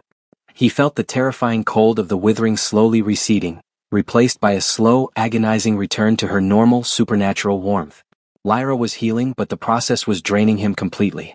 His head swam with exhaustion, and his own core temperature felt dangerously low. Elias, Lyra finally whispered, her voice regaining its low melodic quality, though still brittle with exhaustion. Her eyes fluttered open, the silver now faint but steady. We are safe for the moment. The portal will have sent the Bone Seeker's men into a frenzy, but the tunnel network is vast. They cannot track us here. Good, Elias managed, his voice hoarse. You're alive. Your bindings? Lyra looked down at her forearm. The intricate silver runes were still black, but she could now see a faint, almost invisible golden shimmer at the edges. They are destroyed but not inert. The sheer proximity to your human heat has started a spontaneous, crude repair. It will take days to stabilize, and I will be utterly dependent on you until then. She tightened her arms around him, a gesture now rooted less in threat and more in fundamental necessity. We need to get out of these tunnels, Elias said. The Bone Seeker knows this network exists. We need to reach the surface and find a place to hide. And we need to find out what Kaelin did. Lyra used her remaining strength to pull a small metal map cylinder from an inner pocket of her ruined cloak. This tunnel leads to the main catacomb drain. It opens into the city's old sewage system, near the train yard. It's disgusting, but it's our cleanest exit. We need to move now, while the night guard is still preoccupied with the citadel. They exited the sleeping bag, a brief, cold, necessary separation. Lyra was weak but stable enough to walk, leaning heavily on Elias. His injured shoulder screamed a protest, but he endured the pain, his focus entirely on getting her to safety. The journey through the foul, dripping tunnels was a nightmare of filth and desperation. They finally found the heavy, rusted grate leading to the train yard, a high-traffic area, perfect for blending in. As they emerged into the pre-dawn gloom, a figure was waiting for them, leaning against the cold metal of a boxcar. It was Kaelin. The rogue mage, still impeccably dressed, had a weary, triumphant look on his face. He was casually tossing a familiar object in his hand. It was the crimson eye of Ethelred. I knew the shield of Lyra would come this way, Kaelin greeted them, his voice echoing in the vast, empty yard. A predictable exit for the desperate. Elias instinctively shielded Lyra. You betrayed us, Kaelin. You set off the explosion and left us to die. Kaelin laughed, a sharp, bitter sound. Betrayal? Elias, I upheld my end of the bargain. My deal was to provide a diversion and a window of escape, not to hold your hand through the silver chains. I created the chaos, the best I could do. I even disabled the Bone Seeker's internal communications briefly after the blast. He held up the crimson eye. While the night guard was busy with your theatrical entrance, I quietly slipped back into the chamber, used the sustained power of the eye to eliminate the few remaining bidders who tried to stop me, and collected my prize. The mission was a success, thanks to your sacrifice. The mission was to stop the eye from falling into your hands. Lyra countered, her voice ringing with fragile authority. Oh, Princess, you wound me, Kaelin said, walking closer. But I have a proposition. The citadel is locked down. The entire city is crawling with your uncle's guard. You are weak and your bindings are failing.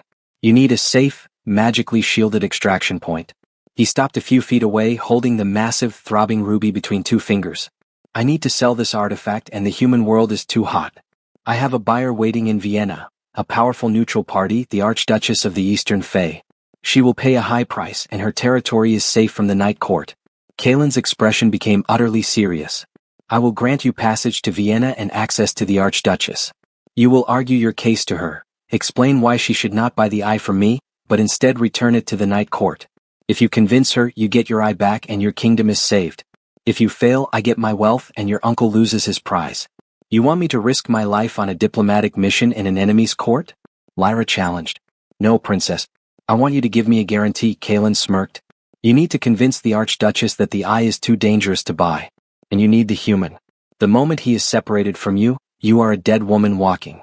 You are his key to life and he is your source of survival. You will remain tethered to the human for the entirety of the journey, until we reach Vienna. He is the collateral. Lyra looked at the terrifying eye, then at Kalen and finally, into the exhausted but determined eyes of Elias. The journey to Vienna is long, Lyra stated. It means continued, permanent reliance on his life force. Indeed, Kalen agreed. Your survival is his insurance. Do we have a deal, princess? Or do I leave you here to be found by the Bone Seeker? Lyra's gaze did not waver from Elias's. She was making a decision that involved the fate of her kingdom and the life of the human tethered to her. We accept, Lyra finally declared, her voice firm. But Elias and I are traveling in the sleeping bag hidden. No separation until we reach the Archduchess. Excellent, Kalen smiled, a wicked triumph in his eyes. Welcome to the Grand Tour, princess. We leave for Vienna in 1 hour. Kalen provided the transportation. A sleek, black, nondescript sedan, stolen, Elias rightly assumed. The interior was cramped, especially for 3 people, one of whom was perpetually wrapped around another.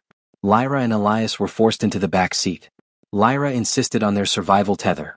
They were both sealed inside the heavy sleeping bag, maintaining the full, crushing intimacy of their forced bond. Lyra was the driver of their survival and Elias was the engine. This is ridiculous, Kalen muttered, glancing in the rearview mirror as he navigated the morning traffic out of Brasov. He had the Crimson Eye secured in a small, magically warded box on the passenger seat. A vampire princess and her human furnace wrapped up like a morbid sausage roll. Try to look like tourists, not runaways. Our survival is non-negotiable, thief. Lyra's muffled voice came from the depths of the bag. Her breathing was steady now, her recovery progressing slowly but surely. And your precious eye is safe only as long as I remain stable and can access my residual power. Which means no separation. Elias, wedged against the window, felt the familiar mix of resignation and discomfort. The heat inside the bag was suffocating, and the constant physical contact left him utterly exhausted. Yet every minute without the tether he knew would be fatal for Lyra. The journey began in tense silence. Kalen drove with a focused intensity, navigating the network of highways and backroads leading toward the Hungarian border. Elias spent his time doing Lyra's bidding, checking his phone for news reports about the Citadel siege, which were strangely absent, suggesting a high-level cover-up, and tracking the route. We need to bypass the main checkpoints, Lyra instructed, her hand resting on Elias's chest, directly over his heart. The Night Guard will have magical sensors at every official border crossing, keyed to my lineage's etheric signature. They will also be looking for Kalen's known escape routes. My routes are far too sophisticated for your simple family assassins, Princess Kalen scoffed.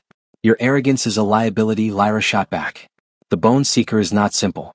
He tracked us in the tunnels and he will track your known magical movements. We must use human inefficiency as a shield. Elias interceded, pointing at a map on his phone. There's an old, poorly maintained mountain pass near Aradia. It's primarily used by local farmers and smugglers. It's slow but low-tech. No magical sensors, just customs officers looking for cigarettes. Kalen grumbled but agreed. The detour added hours to their journey, pushing them into the late afternoon before they reached the obscure pass.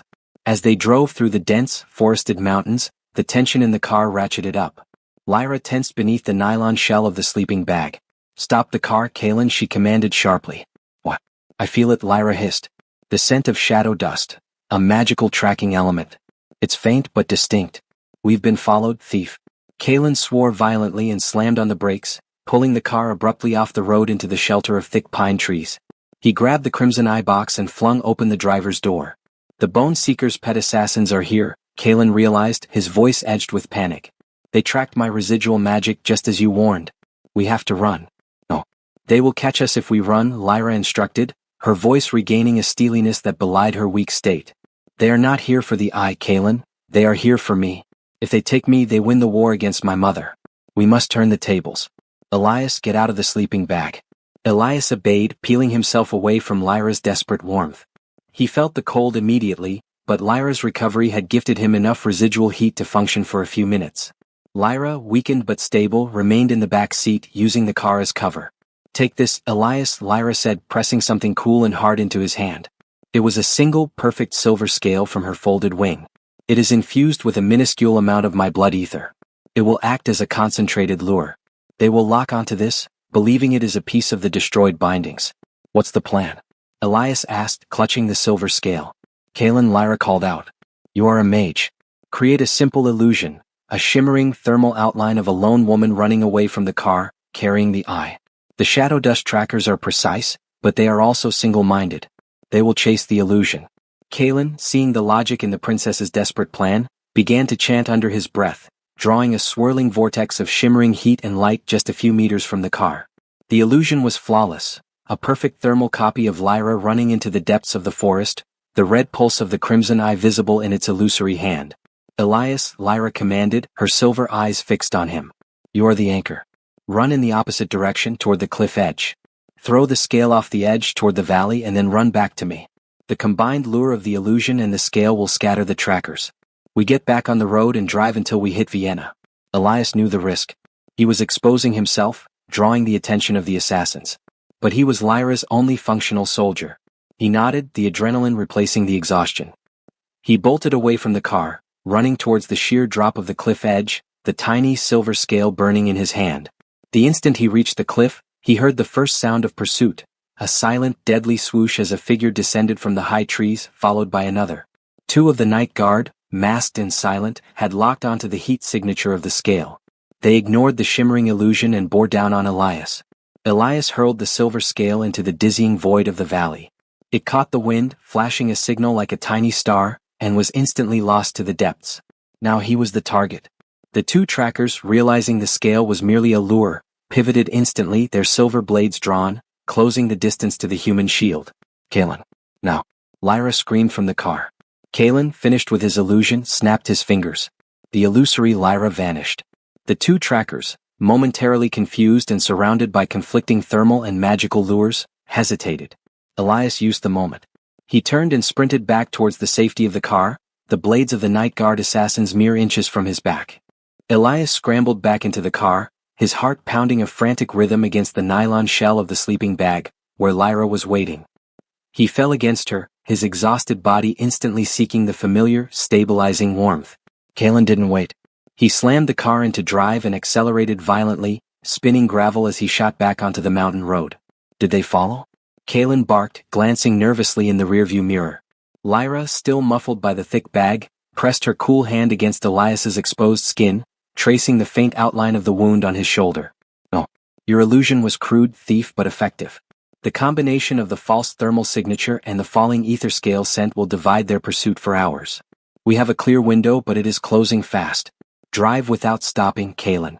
The next few hours were a blur of motion, paranoia, and oppressive heat. Elias and Lyra remained locked together in the back seat, a constant, heavy weight of mutual necessity. The cold from the outside world became a distant threat, replaced by the internal humidity of their shared cocoon. Elias had been terrified for Lyra, but now, with the danger momentarily past, a new, more confusing set of emotions settled over him. When he was running from the trackers, his primary drive wasn't survival. It was the absolute, unthinking need to return to her, to ensure her safety. He was no longer just her shield, he was irrevocably invested in her. Lyra's hand remained on his chest, her fingers occasionally brushing the fabric covering his heart. She wasn't just drawing heat, she was monitoring his vitals, ensuring her power source remained functional. But in the rhythmic pulse of his heart against her palm, Elias felt a silent, unspoken communion. The Bone Seeker is not a fool, Elias, Lyra said quietly, her breath warm against his ear. He will find the truth quickly. Our only remaining defense is the border crossing. We must cross into Hungary before dawn. Elias checked the GPS.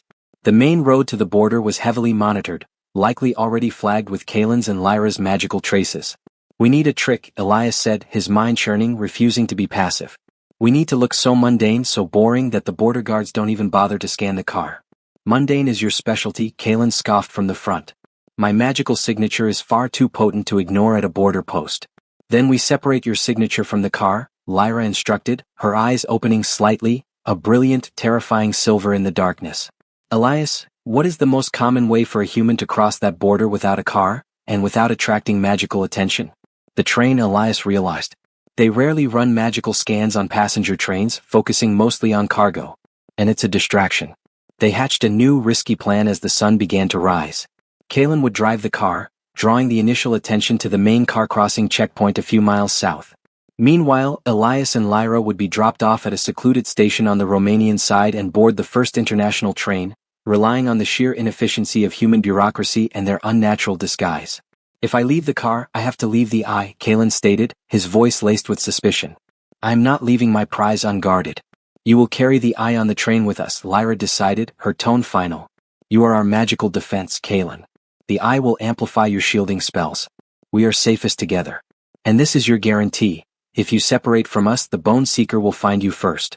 Kalen grudgingly agreed, recognizing the desperate truth of her threat. They stopped at a tiny, deserted train station, just as a slow, rattling train pulled into the platform. Elias and Lyra quickly separated from the sleeping bag, a quick, cold break, and pulled their jackets tight. Lyra used the brief moment to adjust her disguise, pulling the hood lower and trying to affect the look of a tired, withdrawn traveler. They boarded the train, Elias supporting Lyra's weight as if she were a recovering patient. Kalen followed, the magically warded box containing the crimson eye tucked into a plain backpack.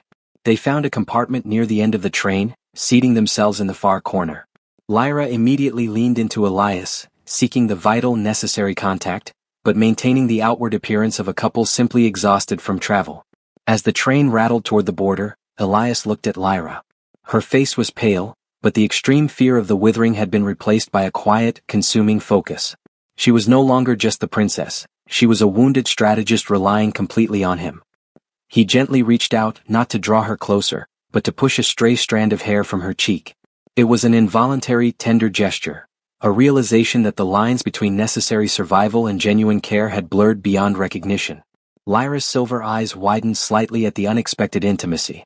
She didn't pull away. Instead, she leaned her head against his shoulder, her breath warming his ear. You risked your life for my freedom, Elias Vance, she murmured, her voice almost a sigh. I had resigned myself to being captured. You are not what I expected of a human. You are not what I expected of a vampire princess, Elias whispered back, his voice thick with emotion. You are cold, but you are also fire. You are terrifying, but you trust me with your life. Just then, the train slowed dramatically, shuddering to a halt at a long, concrete platform. Outside the window, a large sign marked the Romanian-Hungarian border. The compartment door slid open, and a bored-looking customs officer stepped in, followed closely by a sharp-eyed border policeman who scanned the compartment with a small, handheld metal detector. Kalen froze, gripping his backpack tightly. Lyra pressed close to Elias, tensed, preparing for the inevitable interrogation. Elias squeezed her hand beneath his coat, projecting calm. The customs officer paused at their compartment, his eyes lingering on the strangely intimate pair, before glancing dismissively at Kalen. Passports, please, the officer requested, his tone indifferent. Elias presented his passport. Kalen fumbled for his papers. Lyra, however, could not risk exposing her night court identification. Elias took a deep breath, executing a diversion he hadn't planned, only improvised. He quickly reached over, pulled Lyra's hooded head to his shoulder, and spoke to the officer in a low, exhausted tone. Sorry, officer. My wife is sick. She was in a skiing accident in the Carpathians, minor head trauma. We need to get her to a specialist in Vienna immediately. Please be quick. Lyra, understanding instantly, closed her eyes and went limp against him, simulating severe exhaustion and pain. The border guard, seeing this sick, traumatized wife, and the distressed husband, and finding no magical anomalies with his basic scanner, waved them on with a quick gesture. Just the passports for the sick traveler. Then the officer sighed, stamping the documents with weary speed. Next time, take the plane. The door slid shut. They were safe. The human element had worked perfectly. Lyra waited until the sound of their footsteps faded before lifting her head. She looked at Elias, her silver eyes filled with a gratitude that transcended mere words. My wife, Lyra repeated softly, the term sounding utterly foreign yet possessive on her tongue. A clever ruse, Elias Vance. You are an adept liar. Only when necessary, Elias replied, the blush returning to his cheeks. He still felt the phantom warmth of her simulating a head injury against his own. We are in Hungary now, Lyra. One step closer to Vienna. One step closer to the Archduchess. But they were also one step closer to the final separation, and neither of them mentioned it. The train compartment, rocking steadily through the Hungarian plains, was a crucible of tension. Elias and Lyra remained outwardly posed as a tired, intimate couple, but the shared sleeping bag beneath their coats felt less like a necessity and more like a permanent, invisible extension of their bodies. Kalen sat across from them, reading a foreign newspaper, but his eyes constantly flickered toward the magically warded box containing the crimson eye in his lap. Lyra's recovery was noticeable. Her pallor was gone, replaced by the faint, almost translucent glow of her natural complexion. The bindings on her forearm, though still scarred and dark, now held a definite, stable golden shimmer, a clear sign that Elias's heat had successfully stabilized the damage. Her reliance on him was still absolute, but her strength was returning. "Vienna is close," Lyra whispered against Elias's collarbone, her eyes narrowed in contemplation. "But the closer we get to the Archduchess, the more dangerous Kalen becomes." "What?" Elias asked quietly, trying not to disturb the sleeping bag. "He needs us to reach the Archduchess. He won't try anything before the sale." "He will," Lyra corrected, her voice low and grave. "Kalen is not a fool. He knows the Archduchess is neutral, but she is also a judge of magical power. If he walks in with the eye and I stand beside him, clearly recovered and radiating a stabilized etheric signature, the Archduchess will recognize the eye's true power, and his weakness." "His weakness?" "He can't wield it," Lyra explained. "The Crimson Eye requires royal blood to be wielded effectively. Kalen, the rogue mage, can only use its power for simple amplification and shielding. If the Archduchess realizes Kalen can't unlock the eye's full potential, she will simply seize it. Kalen is not risking his profit on the Archduchess's mercy." A terrible realization dawned on Elias.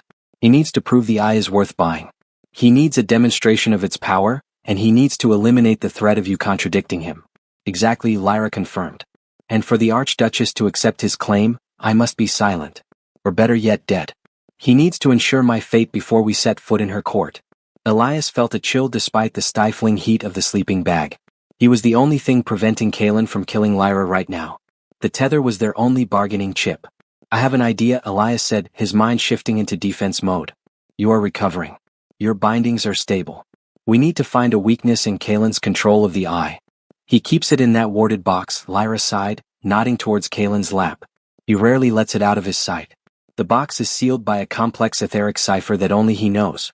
"But Kalen is relying on the eye for all his power," Elias pointed out, remembering the way the mage used the artifact for the conduit. "If we overload his concentration even for a moment, he might slip up." Elias looked at Kalen, then at the compartment door. They were moving at high speed, completely isolated. "We need a distraction," Elias suggested. "A big one. And it needs to be physical, not magical. Something that forces Kalen to divert his focus completely from his cipher and the eye." As Elias spoke, he felt a strange new sensation from Lyra. Instead of simply absorbing his heat, Lyra's fingers, resting on his bare chest beneath the layers of clothing, were moving. Not drawing heat, but tracing a pattern, a slow, deliberate rhythm that matched the distant rhythmic clatter of the train tracks. It was the same rhythm she used when channeling energy. "She is communicating." Lyra shifted slightly, pulling his hand deeper inside the sleeping bag, pressing his palm flat against her recovered bindings. He felt the slight, steady thrumming of the golden shimmer. "The distraction must come from the outside," Lyra communicated softly through her movements, her silver eyes fixed on Kalen. "And it must be something the night guard would do. A high-speed pursuit on the train. Kalen is paranoid about them. That is his greatest weakness." Elias understood. They couldn't conjure an explosion, but they could simulate one. "Kalen," Elias called out, raising his voice slightly to penetrate the sound of the train. "I just saw something out the window." Kalen lowered his newspaper, his eyes narrowed. "What human?" "A faint, blue light flash in the fields," Elias said, making his voice sound strained and panicked. It was low to the ground. It looked exactly like the light you used to activate the thermal illusion near the cliff. "A tracker is trying to match your speed." Kalen froze. His calm, arrogant posture instantly shattered. The idea of the Bone Seeker matching his speed and coming for the eye terrified him more than Lyra's recovered power. He snatched his magical backpack and lunged toward the window, desperately scanning the passing fields for any sign of a magical tail. "Impossible. I shielded the car. No one could have tracked us this far." Kalen stammered, pulling out a small, crystal focus, preparing a counterspell. This was their moment. Lyra didn't need to attack Kalen. She needed to attack the cipher. Lyra quickly pulled a single ornamental hairpin from her braid, a thin, silver spike. With a speed that belied her weakness, she pressed the point of the spike against the warded box in Kalen's seat. As Kalen was completely focused on the outside threat, Lyra channeled the newly stabilized pulsing golden ether from her bindings, through Elias and into the silver spike. The silver spike, hostile to the magic, served as a conduit, creating a tiny, intense feedback loop. The spike didn't break the cipher. It merely disrupted it, creating a brief, localized electrical surge that overloaded the wards. A tiny, almost imperceptible hiss came from the box. The metal clasp holding the box shut instantly popped open, weakened by the internal surge. What was that sound? Kalen cried, spinning around from the window, his crystal focus still aimed at the empty fields. I think your wards failed, thief, Lyra stated calmly, her voice filled with quiet triumph.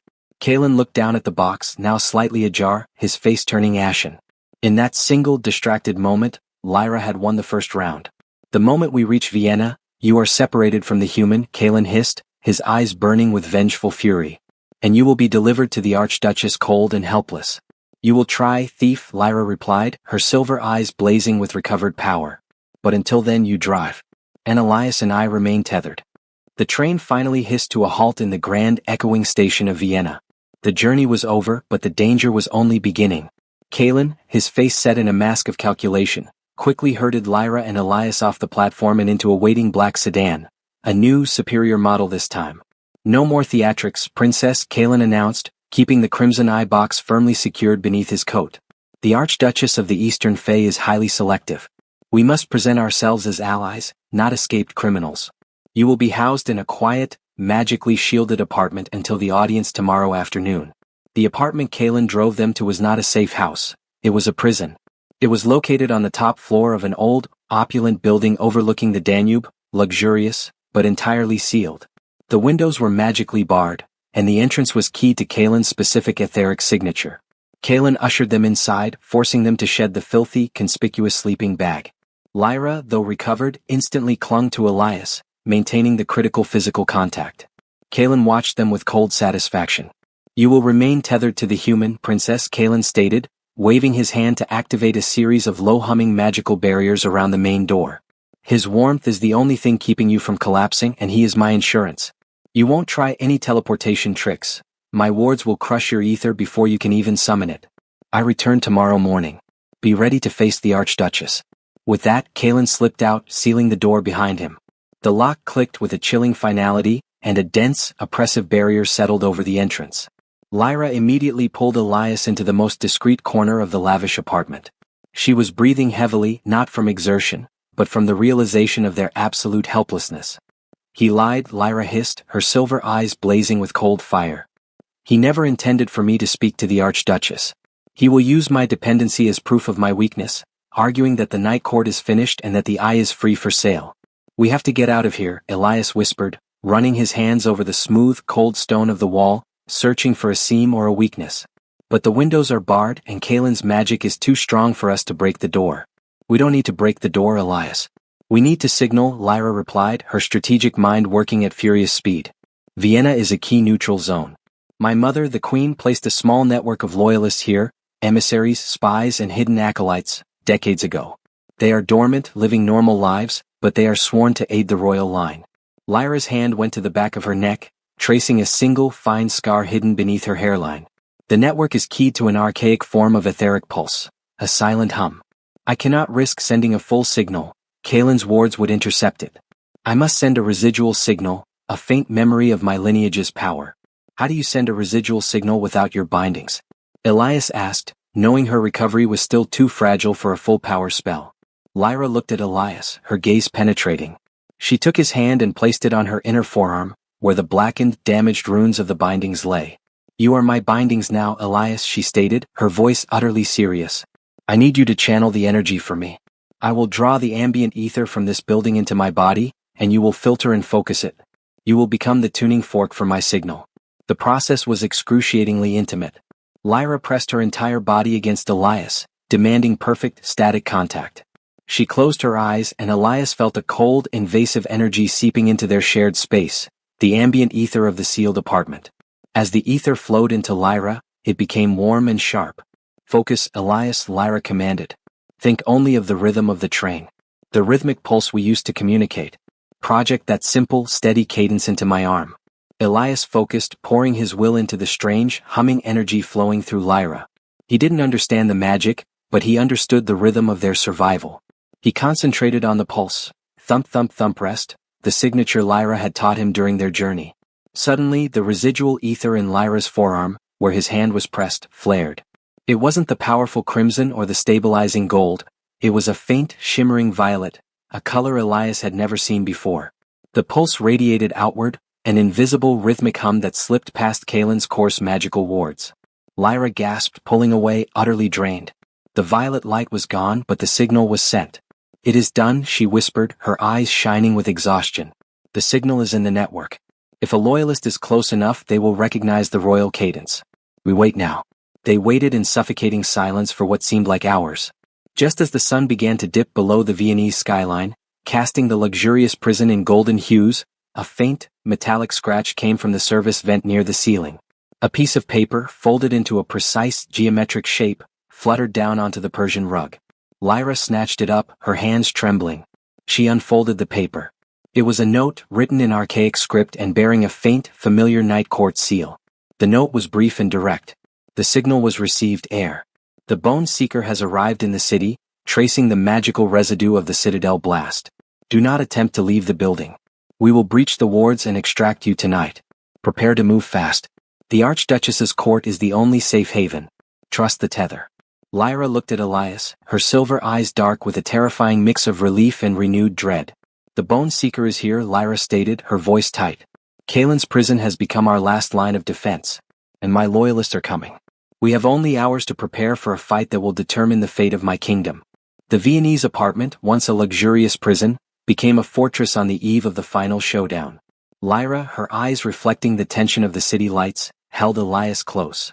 His warmth was the stable core she needed, the foundation for the final, most complex magical operation of her life.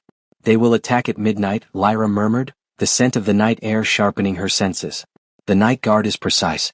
They will breach Kalen's wards the moment the distraction is maximal." "What about Kalen?" Elias whispered back. "He'll be waiting for his buyer. He will be preparing the eye," Lyra stated. "He needs to recharge the wards he used for the diversion. He will not anticipate my loyalists attacking his shield.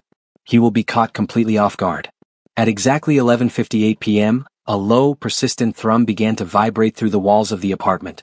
Not the coarse magic of Kalen, but a refined, controlled etheric power. Lyra's loyalists were at the door.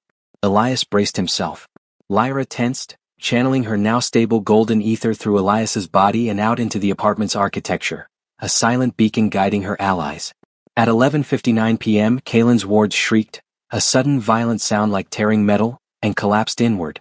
The door burst open, revealing two figures, a tall, severe woman with eyes like polished amber and a lean, masked man. They were Lyra's loyalists, vampires of the Night Court, dressed in simple, modern clothes. "Heir of the Night Queen," the woman greeted, bowing low. "We are yours to command. The escape route is clear, the rooftops to the Fey Embassy." But before Lyra could reply, the apartment's large bay window exploded inward. The Bone Seeker and three of his elite guard launched through the fractured glass, landing in fighting stances. They hadn't followed Lyra's allies, they had anticipated them, using the etheric surge of the Loyalists' attack as a final tracking lock. "The escape ends here, Princess." The Bone Seeker roared, his skull staff raised, aimed not at Lyra but at Elias. "Sever the tether. The human dies first." Lyra acted instantly. She didn't let go of Elias, she pushed him behind her, pulling her cloak tight.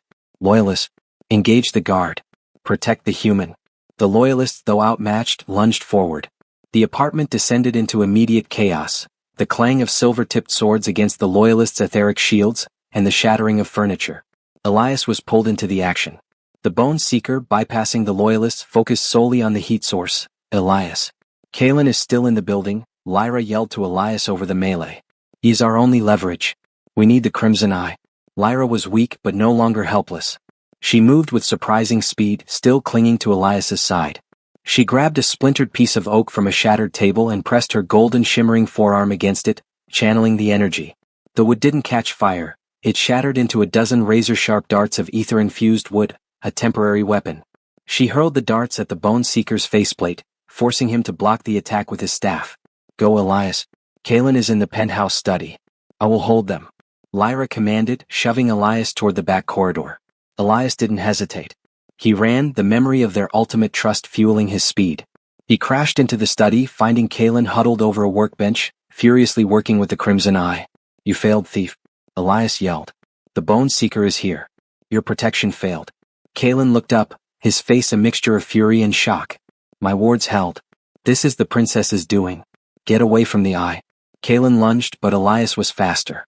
He snatched the protective box holding the crimson eye off the workbench.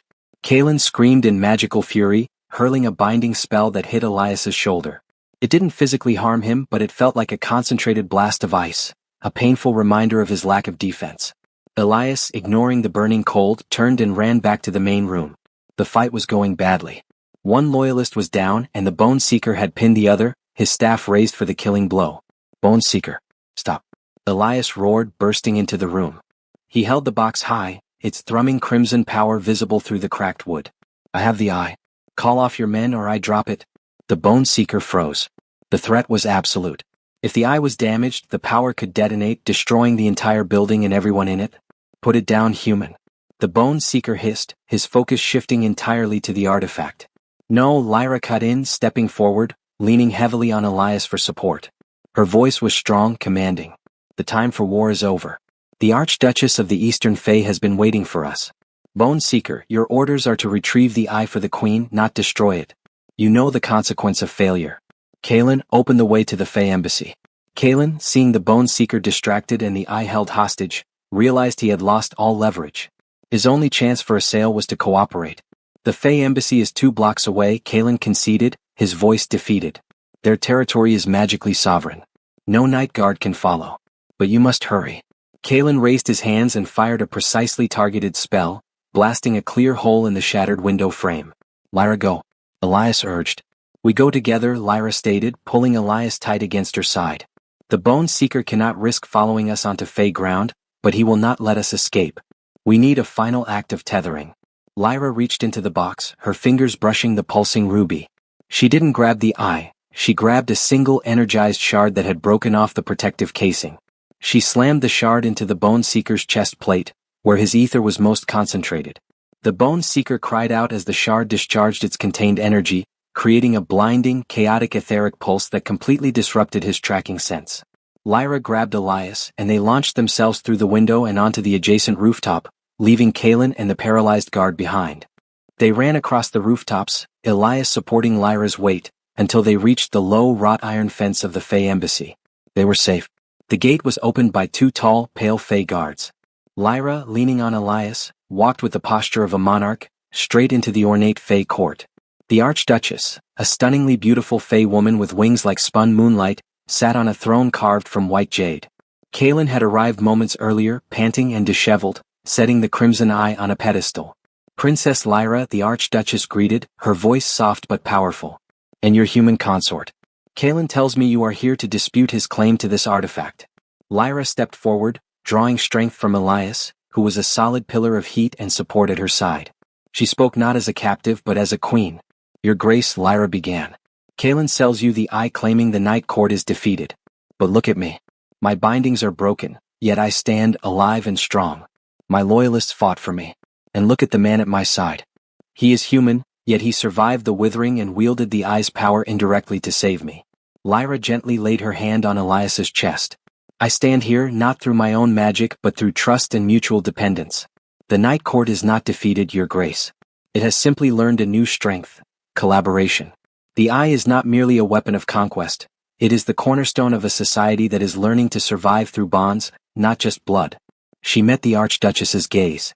If you buy the eye from Kalen, you legitimize chaos and the old, dark ways of power. If you return it to me, you support a new future, one where the realms can find balance. The tether you see is my proof. My survival is tied to a human's heart. The Archduchess studied Lyra and Elias for a long moment, then looked at Kalen, who stood shivering and desperate. The rogue mage lied, the Archduchess stated calmly. He offered chaos, the princess offers hope. The price of the eye is not gold, Kalen. It is power and you have none. She waved her hand. The crimson eye floated across the room and settled gently into Lyra's grasp. The eye is returned to the Night Court, the Archduchess decreed. Now go. Before the rest of the world descends on my sovereign territory. Lyra clutched the eye and looked at Elias, her eyes filled with a new light. They were safe. The mission was complete. Outside the Fae embassy, Lyra stood with Elias, the dawn coloring the Vienna sky. The crimson eye was safe and Kalen had vanished. The Archduchess has provided us passage back to my mother's court, Lyra said, her voice soft. The journey will be long but safe. Elias looked at her, then at the eye. Your bindings will heal now that you have the eye's power. You won't need me anymore. Lyra stepped closer, laying the eye down on a marble bench. She took Elias's hand, her fingers tracing the scar on his shoulder where the bone seeker had struck him. My bindings will heal, yes. And I will no longer die if we separate, Lyra confirmed. But for months, Elias, your heartbeat was my only source of life. Your courage was the only thing that kept me fighting. I may not need your heat to survive, but I need your trust to rule. She looked at him, her silver eyes holding a depth of emotion Elias had never seen before. You are more than a shield, Elias Vance. You are the architect of my survival, the proof of my new path. The tether of human warmth is broken, but the tether of our bond remains. She did not ask him to come with her. She simply waited. Elias looked from the magnificent, terrifying vampire princess to the glowing artifact that represented his terrifying, life-changing journey. He was a historian who had become a warrior, a human who had become the most important connection in a supernatural queen's life. He reached out and gently pulled Lyra back against him, their embrace now one of choice, not necessity. The Citadel's libraries need a new historian, Elias said, a faint smile touching his lips. And I think a queen needs a human advisor who knows how to spot a magical trap. Lyra leaned into his warmth, a warmth that was now utterly and completely hers. The crimson eye pulsed gently on the bench, casting a rosy glow over the newly tethered couple.